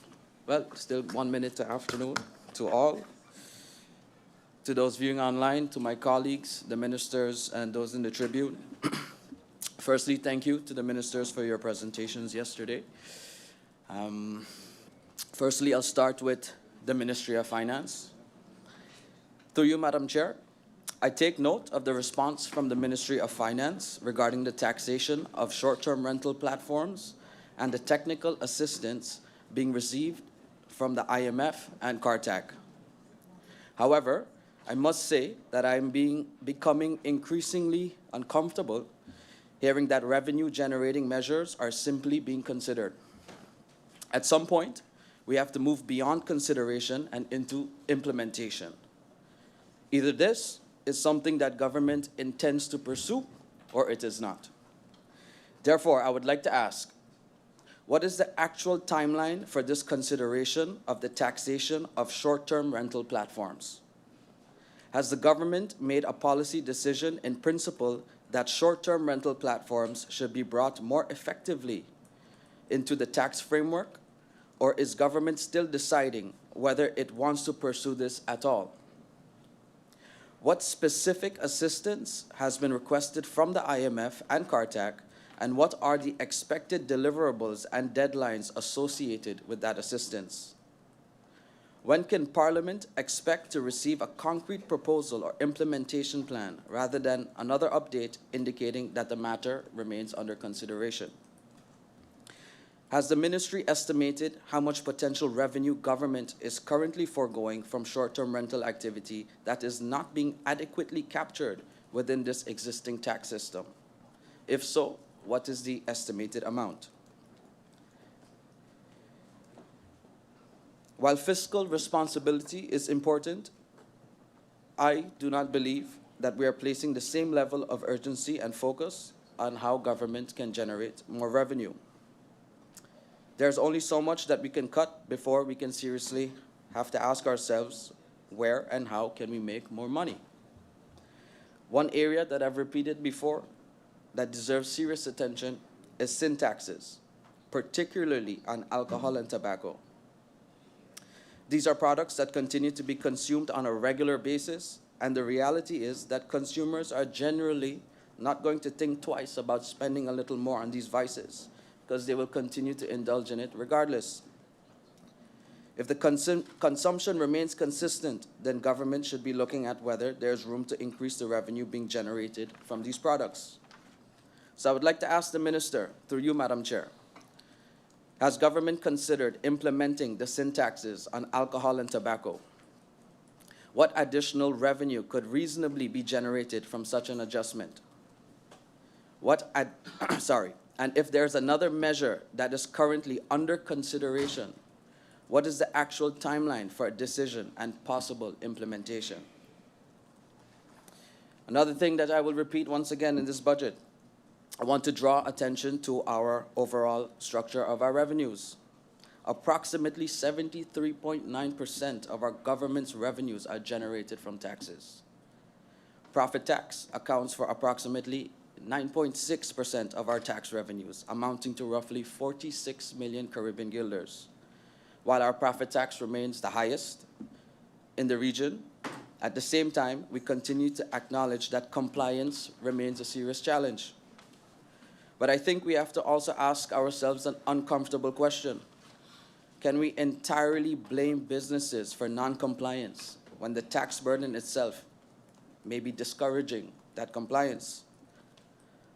I'm still awaiting to see this reform plan, to see the way forward, of course. When we look at turnover tax, which accounts for approximately 36.8% of our tax structure, totaling around 176 million Caribbean guilders in revenue. When we compare that 176 million guilders through TOT at 5%, while approximately that 46 million guilders through profit tax at 34.5%, the ratio is clearly off.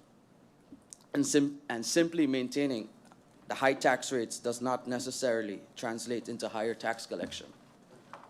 So my questions on this are, what is the government's actual timeline for comprehensive tax reform? Are we examining whether our current profit tax rate is encouraging non-compliance and making us less competitive within the region? Has the ministry modeled what a reduction in the profit tax rate accompanied by stronger compliance and enforcement could mean for overall collections? And what is government's long-term strategy to rebalance a tax structure that currently depends so heavily on TOT and wage tax? We need to know what the new tax structure is supposed to look like, when the transition will begin, and when the people and businesses of this country can realistically expect to see that reform reflected in the taxes they actually pay. To the Ministry of TIAT, through you, Madam Chair, regarding the 750,000 Caribbean guilders allocated as seed funding for the Sint Maarten Tourism Authority, the STA, could the Minister clarify the realistic legislative timeline for passing the governing ordinance? Given the remaining calendar months in 2026, what proportion of this 750,000 Caribbean guilders can legally and realistically be spent prior to the legislative framework being finalized? While the long-term governance structure of the STA is being legislated, how is the ministry ensuring that our immediate 2026-2027 high season marketing and airlift campaign commitments are fully funded right now? What specific investments are being made in 2026 to directly improve the ease of doing business and support local commercial enterprises while larger institutional reforms remain underway? Concerning the flagpole, through you, Madam Chair, Given that no formal agreement or MOU is currently in place for the flagpole project, what is the exact legal and financial risk to government if this project remains in the budget? Furthermore, will the minister commit to freezing or reallocating these capital funds towards immediate high-priority tourism developments? Considering the 2026 budget's heavy emphasis on economic diversification and tourism development, what formal criteria or ROI metrics were used to prioritize physical project spending over direct tourism product enhancements and SME support schemes? Parking and traffic, through you, Madam Chair, have been long-standing challenges in mainly Phillipsburg and other areas. However, before we strengthen enforcement, government must first provide the public with reasonable and accessible parking alternatives. I therefore welcome the Ministry of TAT's plan to significantly increase parking capacity in and around Phillipsburg, with additional parking spaces being contemplated. With this infrastructure being developed, I believe we must now also look ahead at the legislation required to properly manage parking once these additional spaces become available. Other countries within the kingdom, including Aruba, have established comprehensive parking legislation that provides for designated parking zones, paid parking, permits, enforcement, wheel clamping, and where necessary, towing. I believe Sint Maarten should consider a similar framework adapted to our own circumstances. With that in mind, I would like to ask the Minister, can the Minister confirm the plans to create additional parking spaces in and around Phillipsburg and provide Parliament with an indication of the timeline for bringing this additional capacity online?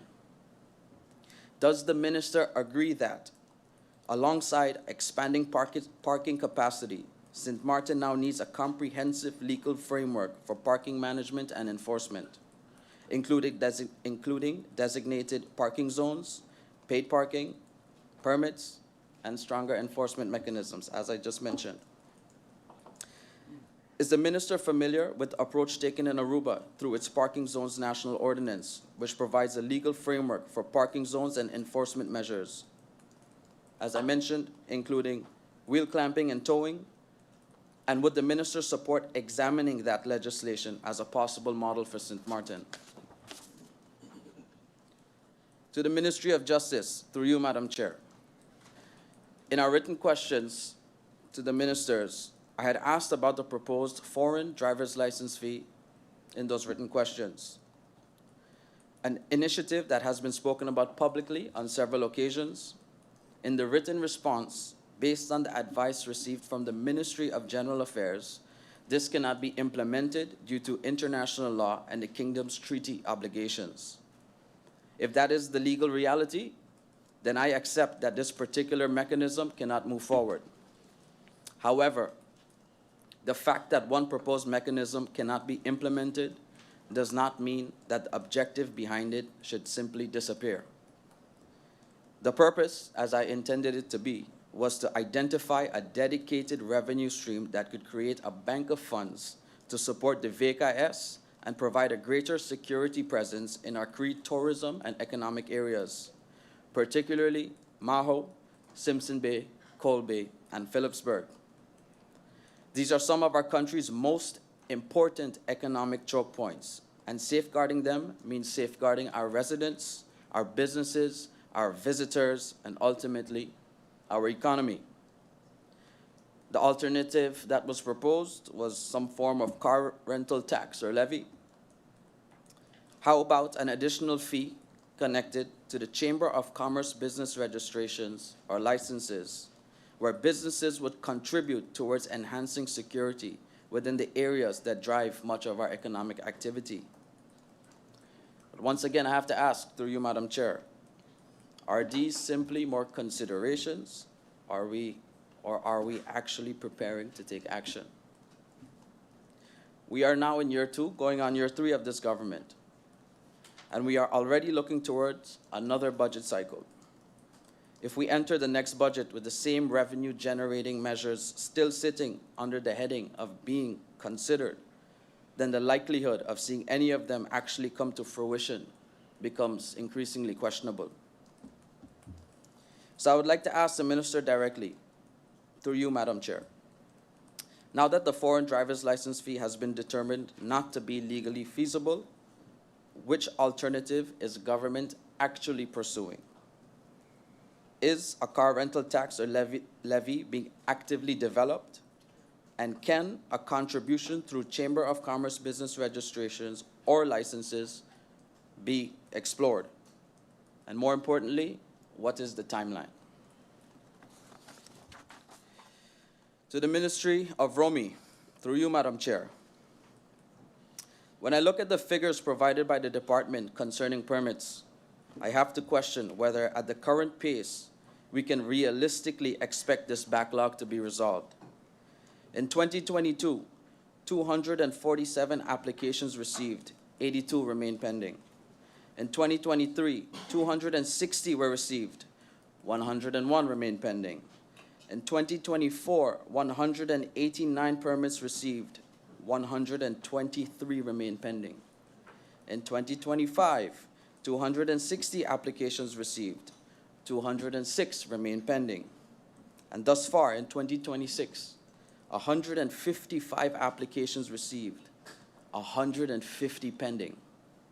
Altogether, that is 1,111 applications received, with 662 still pending, almost 60%.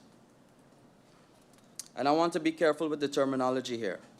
The difference of 449 applications does not necessarily mean that 449 permits were issued. Some may have been denied, withdrawn, or otherwise closed. So I would like to also ask the ministry to provide an actual number of permits issued, applications rejected, applications withdrawn, and applications still pending for each year, because that would give Parliament a much clearer picture of the department's actual processing capacity. But looking at these numbers, I believe there is an opportunity over here. Romy is a ministry that can potentially generate considerably more revenue while simultaneously improving the service it provides. For years, through you, Madam Chair, there have been stories and allegations circulating that certain persons would supposedly have a permit application moved along more quickly if the right person was taken care of. I am not presenting that as a fact. I am not here to point fingers, and I'm not here to play police. But if there are stories that continue to circulate, then government should ask itself a very practical question. If there is clearly a demand for faster processing, why aren't we creating a legitimate, transparent, and regulated mechanism through which government itself can provide the service and collect the revenue? Why not explore an official tiered permit processing system? An applicant who is comfortable with the normal processing period pays the standard fee and follows the regular process. An applicant who requires an expedited service could pay higher. Officially established fee for a shorter guaranteed processing time frame, subject, of course, to all the same legal, technical, and planning requirements. Paying more should never mean buying an approval. It should only mean paying for faster administrative processing and a decision within a defined time frame. And if Romy does not currently have the human resource capacity to deliver that service internally, then why not, as mentioned in the past, examine outsourcing part of the administrative and technical processing to a qualified external company through a transparent procurement process. Government remains the regulatory authority and retains the final decision-making responsibility, but the external capacity can help clear the backlog and process new applications within established service levels. Government effectively becomes the entity in the middle. Set the standards, establish processing tiers, collect the fees, pay for contracted processing capacity, maintaining oversight, and allow the difference to contribute legally and transparently to government coffers. I believe, through you, Madam Chair, this is a business model worth examining. So to the Ministry of Romy, through you, Madam Chair, has Romy explored a tiered, fee-based, expedited permit processing system? Has the ministry calculated what additional revenue such a system could generate? Has outsourcing portions of the permit review process been considered as a means of addressing the backlog? What additional staffing or external capacity would be required to guarantee defined processing times? And could the additional revenue generated be used to strengthen the department's capacity and improve the permitting system as a whole? Because with 662 applications still pending, we can't continue to do business in the same manner and expect a different result. If people are allegedly willing to pay unofficially for speed, then government should remove that incentive by creating a legal, transparent, and accountable expedited service where the monies go into government coffers. The applicant receives the defined level of service and every single dollar is accounted for. That, to me, through you, Madam Chair, is not complicated. It's just simply doing business better. For now, that's it. Madam Chair, I'll save my remarks for the second round. Thank you, MP Kotai, for your contribution to this discussion on the budget. We continue. Members of Parliament, when I, according to the rules of order, decide that there are no speakers on this speakers list, it will be closed as such, that there are no speakers. According to the rules of orders, I determine that there are speakers based on the list before me. If that list before me indicate there are none, unless you're outside and I see you coming in, and of course I'll take those kind of circumstances into consideration, but otherwise then that just indicate your desire to speak, please. But we do have another speaker, and I invite MP Janssen, as she takes her seat, to take the floor.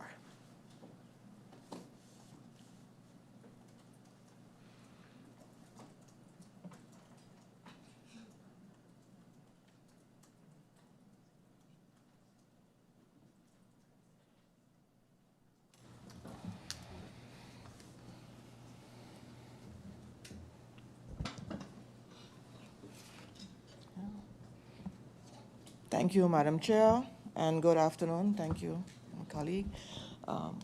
Good afternoon, and I would like to say welcome to the ministers, and good afternoon to the ministers and their support staff, the people in the Tribune, the people listening, as we speak here today in Parliament. Madam Chair, I apologize for not writing in to speak, as I was under the impression we were going to lunch at 12, but I understand we're going to lunch at 1. So I have some time that I can ask some questions. Regarding the Ministry of Finance, Madam Chair, the minister mentioned a real GDP growth of approximately 2% in her presentation. However, in the presentation from the Minister of TIAT, it was stated that the real GDP growth was 3.4%. And can the Minister of Finance, with the assistance of the Minister of TIAT, clarify what the real GDP is and what could have caused this discrepancy? So was this because of a use of a different source, or what is the reason? Because in some areas in the answers from the CC, I saw where it was mentioned that there were different sources that were being used, and I want to know if this is also the case here. So what is the real GDP growth? Then the minister presented preliminary figures from 2026 in the slides, and the first quarter result of 39 million, 171 million in revenues so far, and 132 million in expenditures. But in the questions I submitted, I asked about accounts payable. So how much do we as a government owe suppliers? And to my surprise, the answer that we received there was that the system that we have in finance does not make it possible for government to know over the years. So I asked per year, so invoices from 22, invoices from 23, 24, 25, what was owed from each ministry, and it was said that we don't have that system. And yeah, I can only think back on running a company, and accounts payable is something you need to know, because if we say that there's a 39 million now in this first quarter, 39 million surplus, how much of that is actually supposed to be paid to people now? So I think government needs clarity. So my question then is, will this system for the invoices to determine what is outstanding, will that be in place before the next, the handling of the budget 2027? I must say that there was also something that was not as clear with regards to the debt service ratio of government. There too, I also saw where numbers were given using two different sources. So the percentage that was given didn't really add up with when you do the ratio, you didn't get out the percentage that government gives. So I would like the Minister of Finance to state again what the debt service ratio is, and also to give the calculation that was done. Just double check that for me so that I can feel comfortable, and also state what sources were used. And that's the actually it's not the debt service ratio. I wrote that down there in error. I meant the ratio of the our loans to our GDP. That's the one. That calculation there, I think somewhere it was 41%, somewhere it was 37%, but they were using different sources, so we have to be clear on that. So the ratio of our loans to GDP. Which, through you, Madam Chair, which of the projects in the capital expenditure budget will start this year? Which ones already have started? And with the preparation phase of the projects that might not have required a budget, budgeted funds to start so far. So which of these projects have already started? During the presentation, the Minister of Finance mentioned that GBE hasn't had any audited financial statements since 2021. However, again, in the answers received from the Central Committee, I see where it was stated that the 2023 audited financial statements were done and that the 2024 statements were being prepared now. So my question is just to clarify. I just want to know how far is GB with the financial statements, and again, which of these financial statements have been approved already by the shareholder. The reason for this is when we say or we look at GEBE being able to finance loans on their own, one of the requirements for any lender is that you have your financial statements in place. So I'd like to know in how far GB is with having their financial statements in place. Also, especially seeing that we understand that they are seeking additional financing on their own of 28 million. Then the healthcare funds was mentioned as one in the presentation from the finance minister as one of the high risks, according to the minister, if left unaddressed. The minister mentioned the choices we make today have consequences for the people of Sint Maarten, and I agree wholeheartedly with this statement. My concern is that as a government, we have identified what has to be done. Government has been busy with general health insurance since when I worked for the Commissioner of Healthcare before 10-10-10. I have already asked in the CC about the timeline for the implementation of general health insurance, and it has been postponed even more. And the second high risk that the Minister of Finance mentioned was the aging population. And an aging population always comes with higher healthcare costs. So here again, the importance of moving forward with the general health insurance becomes even more important. This falls under VSI, yes, but there is a great part that has to be overseen by finance, I think. And continuing, I have a question about the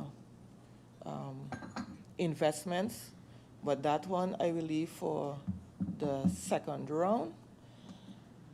And I will go on to that I've taken note of the Minister of Finance's proposal to start to deduct the 8% fees towards pension of Kazakhstan's government officials. I agree that everyone should contribute their fair share to the pension fund. I was never aware of this discrepancy when we started. Similarly, there are also what can be considered an unfair contribution towards the health care. And again, coming back to making it possible for us to have the general health insurance, I know that this is one of the items, one of the sticking points that came up when we started looking at the general health insurance, the discrepancy between the private sector contribution and the civil servants' contribution. And this is, I know that this is going to be a sticking point with the civil servants. So has the Ministry of Finance and the Ministry of General Affairs or the Ministry of VSR, have they started negotiations with the unions about possible increases that could come in their contribution to health care and to streamline the input in the healthcare funds? So that is now considered high risk, but those talks have to start happening, and somebody got to be the boomman.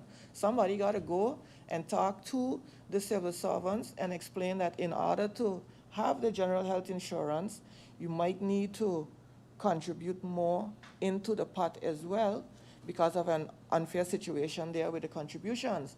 But if nobody wants to do it, then we could just sit back to, again, 16 more years and not address the issue, or we need to find another alternative. However, we keep identifying the health funds as a high risk. And every time we come back here and we talk about budget, we identify health funds as a high risk. We read about it from the Council of Advice. We read about it from the CFT. And we now have to act.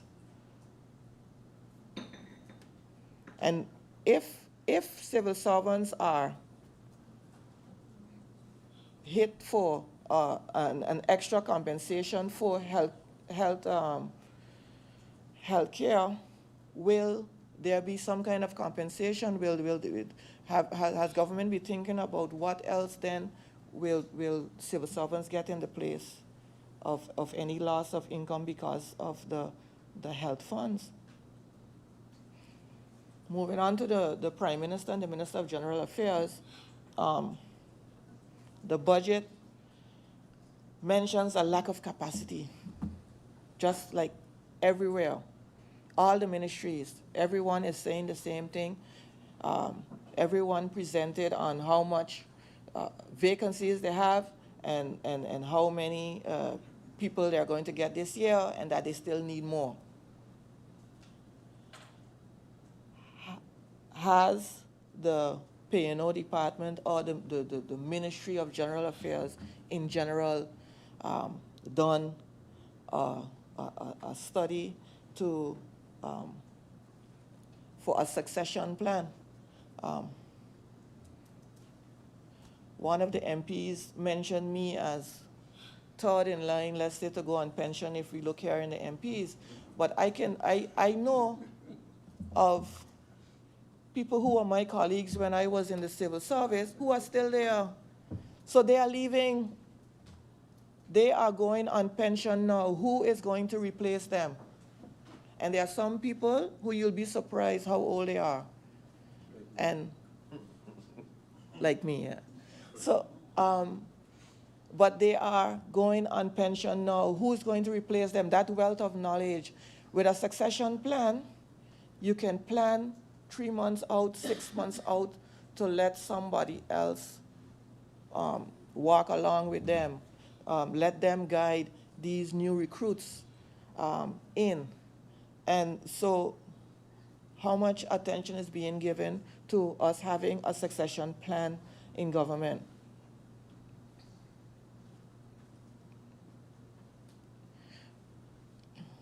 Based on a question that I asked, it came to light that there are 2 people in the P&O department, a P&O department that has to service the entire government of Sint Maarten.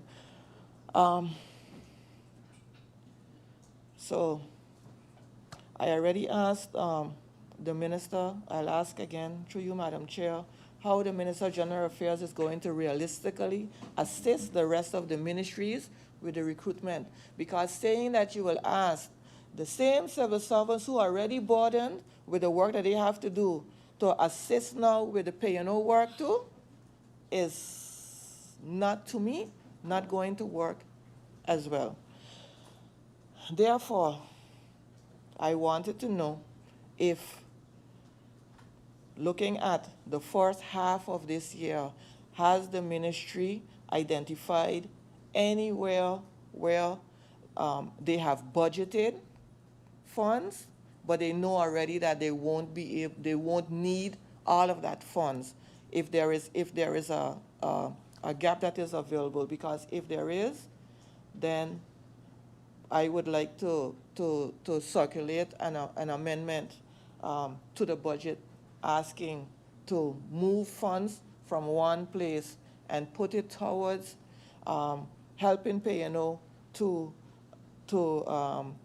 even if it's to get a consultant to help all of the ministries to hire the people, to help bring in legislative lawyers as consultants. This is something that I have spoken to the Prime Minister about before. When I worked at the investment agency, one of the things that we did was we had lawyers. We couldn't get lawyers on Sint Maarten to assist, and we had lawyers with non-disclosure agreements living all over the Dutch Kingdom who could assist remotely, who could assist the department. And so if you have identified, if you can identify an area where we can move funds, then I would love to bring the amendment that we can move funds so that these ministries, that this ministry and these departments that we so talk about, judicial affairs, severely understaffed, not just understaffed, because they're all understaffed right now, severely understaffed, and P&O, and 2 departments that all ministries need.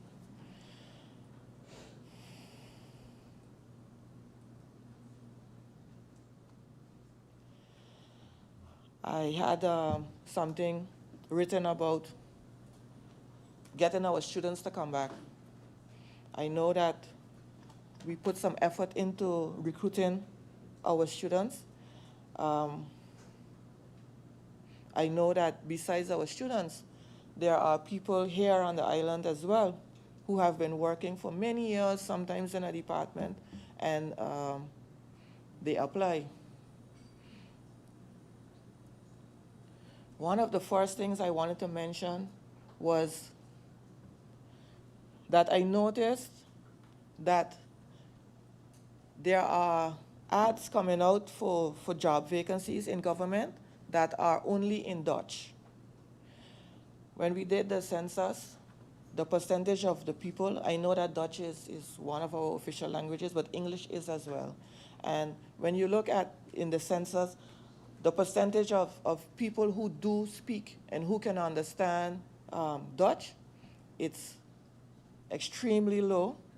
So we are excluding a great number of applicants by only putting the ad in Dutch. If you put the ad in Dutch, I would like to know through you, Madam Chair, if the Minister of General Affairs has any objection to also put in the vacancy ads in English as well, especially if it's for a secretary, if it's to work in the prison, if it is not a job that is intense Dutch, as for instance a legislative lawyer. I can understand that a legislative lawyer you would require Dutch, but there are other functions, and especially with the use of AI and other technology now, you can translate on the go. So the language barrier shouldn't be a problem in us getting people in to work in the civil service. I'm trying to think up all kind of ways how we can fill these 271 vacancies that we have and that we are trying to fill now in 3-4 months. But if I look back again, back in my days when I started, and even before that, when I'm talking about started in the civil service, back then you could still get in with high school. You could get in with experience. You could get in with various criteria. And now, sometimes the bar is set so high that people don't even apply because they feel like they can't do it, whereas they can do the job. And what I have been a proponent of is bring in the people, because you have the first, in the labor law, you have the first 2 months that if they fail, they have to go. You have that if they get a year contract, which is what government normally gives, they get a year contract. If they are not cutting it, they go. But if we bring in people in that year and people are trained and get a kind of a certification for that function, they can continue in the function. Because if I look back again at some of those civil servants who are now retiring, somebody tell me that they didn't do a good job. They did. And what did they come in with? So we need to stop being too selective and, to me, give the people the jobs, recruit our young people to come back. And I'm not saying it as if it's easy. I know we have been trying, but we need to offer incentives, because I know from experience, running a department, when it takes so long for the recruits to get an answer from government, I also know that when we offer 5,600 guilders for someone who has been working in the Netherlands for 6,000 euros, they are not going to say yes. Even if they love Sint Maarten, they miss their parents, they miss their family, they want to come home, they are not easily going to come for that amount, especially if they have to pay $1,200 for rent as well. So we have to make the whole situation itself attractive for them. I will move on to the Minister of TIAT. The Minister of TIAT mentioned that Sint Maarten is one of the strongest performing islands in tourism in the region. The Minister went on to say the economy is growing, which is leading to additional revenue. And the Minister has self-mentioned as well, economic growth must become opportunity. Because it's a talk everywhere. In Curacao, they're looking at it as well. You have strong economic growth, but how is it trickling down to the people? And I know that the Minister has been taking different steps to have the opportunity trickle down from the economic growth. So I wanted the Minister to mention to us, because mention to us what projects are being done. And Minister, if you had already mentioned this in the CC document, you're going to forgive me, because I tried to read most of it. It was very long, and remember, we just got it, was it last week? Yeah, last week. So if I missed it, but I think it's important for the people to know what is being done so that the people can profit from this economic boom that all of us are seeing around us. In the tourism master plan, the old one from 2005, there was a lot of mention of leakages in the economy. So when you have this whole boom, and let's say the people have all the discomforts, the people have to deal with all the traffic, the people have to deal with a pet peeve of mine, the scantily clad women who come as tourists. And I welcome all tourists, you know, but we have certain laws on the island, and I know,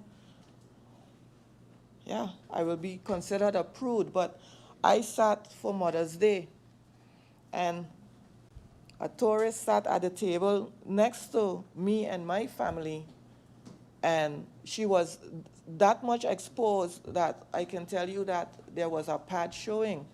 And that's distasteful, but it's allowed, we tolerate it. To me, even when I started back in the tourist office, this is 2003 or whatever, when I worked there, tourists were being explained, let's say how and what you can wear in town, and you know, when you go out. And they vacation here, but we live here. So coming back to this question that I had, because I diverted and went to that, because it's really is a pet peeve. So what all is being done with the boom for it to trickle down to our people? And what is being done to stimulate local investment? Oftentimes we see businesses start, and within a year they start getting hit with taxes. And I know that the Minister of Finance has been doing projects to try to educate people about their taxes, etc. However, still, it doesn't always go as good, and businesses are hit. So my question is, are any of these incentives from the Ministry of TIAT linked to the Ministry of Finance with offering tax free or tax exemptions in the first year, so that these businesses can do well and so that locals can profit from the economic boom? Again, the idea is to maximize the amount of local people who profit. One thing for sure anybody can say about this minister, Madam Chair, is her steadfast endeavors with agriculture. She sticks to her word on it. And I have one question. Again, something that I'm seeing in the newspaper 2 days now in Curacao. We live on a small island, and there is not much land available. With all of these endeavors for agriculture, will the minister make land available for people who would like to do agriculture, and in particular animal husbandry, because not everybody is vegetarian. So you have some people want to do chicken farming, and some people want to do animal husbandry, but where? So has the ministry identified, together with VROMI, I would say, land that farmers can use? And because otherwise, what we see is similarly as in Curacao, where a chicken farm now is being shut down and lost 2 court cases because of this, the scent of the manure for the neighbors. This happens in Sint Maarten as well. And we want to have food security, but we want the chickens to be the manure to be clean. So what is being put in place? How is that going to be handled? Regarding the statistics department, the minister mentioned the reliable data is needed. What I wanted is to ask when will the stat website be up again? Because reliable data that's not published is no data. So that was my main question there. And for the other ministers, I have to wing it a bit, but I don't have that much questions for you because I didn't type it out. Regarding justice, I applaud sincerely the foster care stipend increase. You know, I sent the minister a letter on this, and I was a bit disappointed when I got my answer, because I thought that the minister would not be able to make it happen, to get the stipend. And in speaking to the foster care department, the name keep changing, SGIS, before I sent the letter, I had a meeting with them. And one of the stumbling blocks in getting foster parents, new foster parents, is that stipend. Because having been a foster parent as well, you get enough to take care of the child when it comes to food, etc. And this was 15 years ago, so back then it was enough. Now with the cost of living increase, it's really is not. But if you want to go to the movies, you want to do the extra things, it is not enough. So having a higher stipend will increase I think it will increase the people who sacrifice and who go out there and become foster parents. And I would like to encourage the public, open your heart and open your home for foster children. We have an enormous amount of foster children on the island. One of the other things that I mentioned in that same letter, Minister, since you was so gracious to do this one, the transition home. We have foster children who will be leaving foster care. It's not many, maybe 2 a year, but still, in years to come, it will be 5, it will be 10 leaving. Where will they go? So we know that our own children here, they don't leave the home. The rent's out there, but also the way how our community is, you stay home, or you go, you build in the back, or you build on top, you build on the side. But a foster child now, where will they go? So we need those transition homes, and the transition home doesn't only have to be for foster children, but there are also young people who are leaving the nest, who can't really go on their own, but could live possibly in a home that is like what some students lived in the Netherlands, some students living in Canada. I don't know about the other studying countries, but I know about Canada and the Netherlands, where you live up cameras, where you have your room and you share a bathroom. Some people have their own room and their own bathroom, but something like that, if you could possibly look into a CapEx and put that in 2027, 2028. I guess 2027 is done, but at least for 2028. It's something that I was working on when I was in there as minister, but after I left, we did not continue with that. I move on to VSA.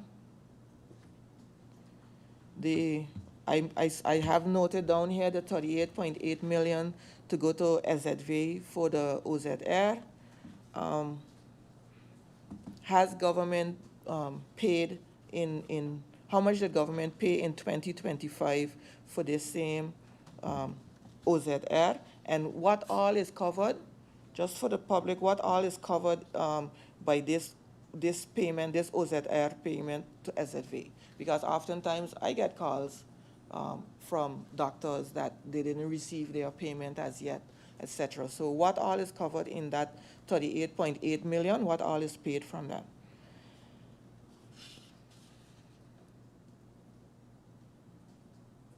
Then I will move down now to VROMI. And I do have some other questions there, but I will move down to VROMI for now. Can you tell me how much time I have now, Madam Chair, Chief here? How much time I have left? Please, sorry about that.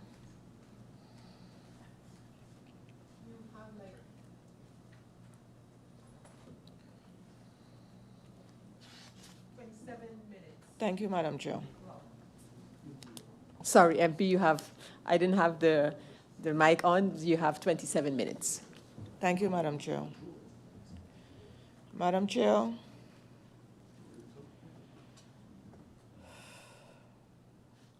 back when we were doing the tourism master plan, before that, so this is in the early 2000s, and I think I mentioned it here in our budget debate already, but I keep mentioning the same things over and over when it comes to VROMI and also with the budget. Before the master plan, a consultant was brought into Sint Maarten, Mr. Tarlow. I keep mentioning him. Mr. Tarlow was a person who identified the gold mine that we had in Sunset Beach with the landings. I remember after him being here on the island and us working on projects with the tourism master plan, I had the opportunity to travel to New Orleans for a research conference on tourism research. And there I met Mr. Tarlow back again, and he told everybody, he called everybody around, and he told all of them, he said, Sint Maarten sits on a gold mine and they don't know it, Sunset Beach. People would come from all over the world to see Sunset Beach. And it was developed, it was marketed, and you can see now today, I don't think there's one visitor that comes to Sint Maarten that doesn't go. Once they can get there in the traffic and back, especially if it's a cruise, they will still go. They will risk it just to see those planes land. But one thing that Mr. Tarlow mentioned, he looked at Front Street especially, but Sint Maarten in general, and he mentioned to us, Sint Maarten looks like a lady, like a middle-aged lady who let herself go. That's what he told us. And following that is when the then commissioner did the whole project to get the beautification of Sint Maarten. And again, we saw how Sint Maarten improved, the economy improved and everything with the beautification. And unfortunately, we're at that point now again. You know? Because she let herself go again. And not last, but probably my first budget, I mentioned too that Sint Maarten as a tourist island, the way how I try to explain it, especially to young people, it's like we are Disney World for some family. Because when we leave here and we go with our children, we go to Disney World. When you go to Disney World and you're walking around, I haven't been in a while, but you go and you're walking around, you don't see garbage thrown down all over the place. And coming back to Mr. Tarlow indicated to us, and I didn't have the time yet to look up the studies, but there are studies that exist that tell you that where there is garbage, people will throw more garbage. There are studies that show you that where there is garbage, there will be more crime. People tend not to commit crimes in areas that are clean. People, if you know that only your bottle is going to be thrown down there on the ground, you're not going to throw your bottle there on the ground. There is a link. And the way how we are letting the island go now, and I'm going to take this opportunity here because I promised that I would do it, and I want to thank and applaud those citizens who come out. And I saw that one was highlighted by Mr. Brown for picking up the garbage himself in his area. But I have passed numerous occasions, Ms. Cheryl Arnell and her people picking up garbage. Why do our regular citizens have to go on the road and pick up garbage? On the road, they're paying taxes to pick up the garbage. Yes, Minister, through you, Madam Chair, you have put out your garbage tender, you put out your roadside cleaning tender. But we all know that that has to go through a whole process. So what's going to happen in the meantime? We cannot continue to watch this garbage and don't do nothing, don't say nothing, and just like, okay, yeah, the place dirty, yeah, and we just keep driving going. It's bad. It doesn't look good, it doesn't feel good. I mean, sometimes you self feel dirty just driving around, and I'm not exaggerating. I'm not. It's bad. The beaches, because the beaches fall under the roadside cleaning contract too. What is going to be done in the meantime? Just do, like in the meantime, otherwise, if in the meantime, the government self ain't going to be not doing anything, call all of us then, leave all of us service clubs, all of us say, Saturday is general cleanup day, and all of us come out and start cleaning the road, because it really needs cleaning. Another pet peeve of mine, it needs cleaning. And another MP mentioned the CAREX. Lord, don't start me on the CAREX, because I sat in the Council of Ministers and I heard the Prime Minister ask about the CAREX for how long, and I know that Minister of Romy, that you have to work with the Minister of Justice on this. I know, but we know what we need to do. Let's do it. But come, what is it? Shoulder season, October, November, and we are trying not to have seasonal tourism. We're trying to have tourism year-round. So Justice Minister and Romy Minister, we can work together so that our Minister of TIAT doesn't feel shame like the rest of us when all of these tourists are coming. Because she's working, she indicated that she's working trying to get tourists here. And high-level tourists, but the place has to be clean and nice.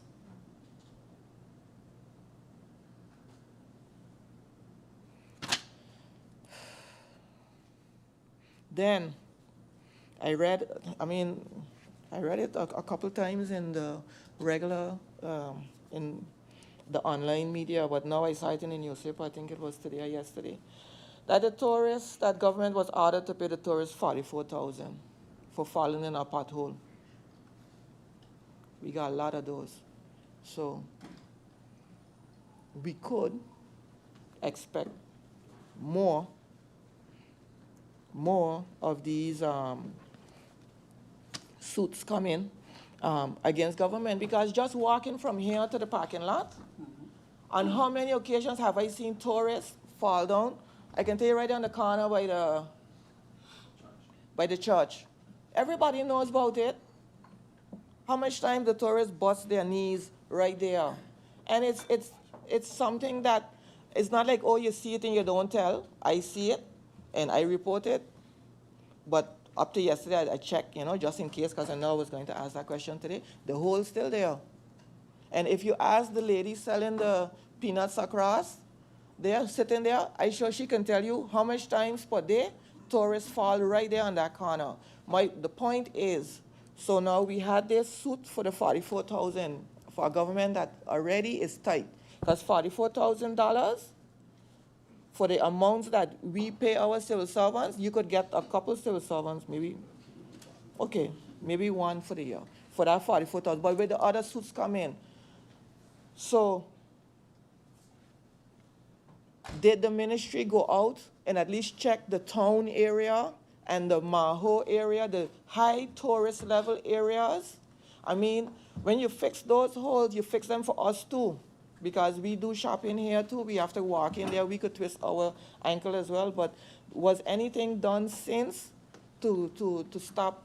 Besides the holes, you have those spikes that are sticking up. Where the Amsterdamatures, the poles were moved, you still have spikes sticking up certain places that split people's toes. Normal thing.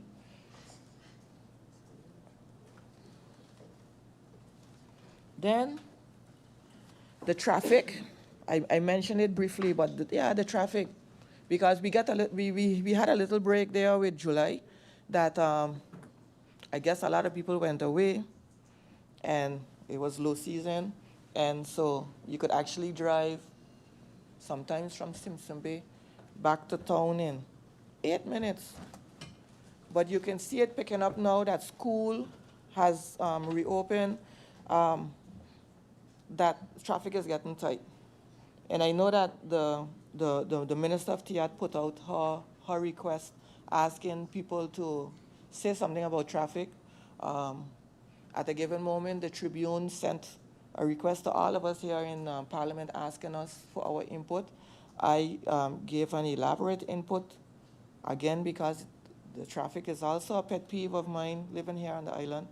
And I mentioned the motorbikes previously in meetings. And I know that the Justice Minister has been doing a lot, but it's like every time there's no control, and everybody's getting on their phones anyway, where the controls are taking place.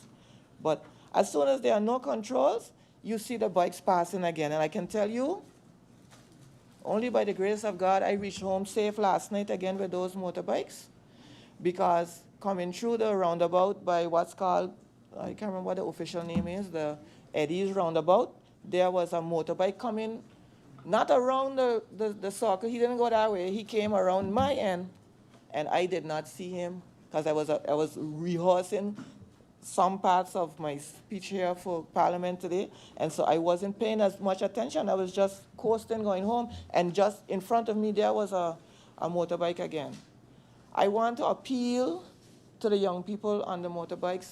I have nothing against you. We have nothing against you, but please ride responsibly and ride legally. And Minister, I thank you for what you have been doing, and I would like to request via you, Madam Chair, that Minister continues and even increases the curbing the illegal riding of the motorbikes.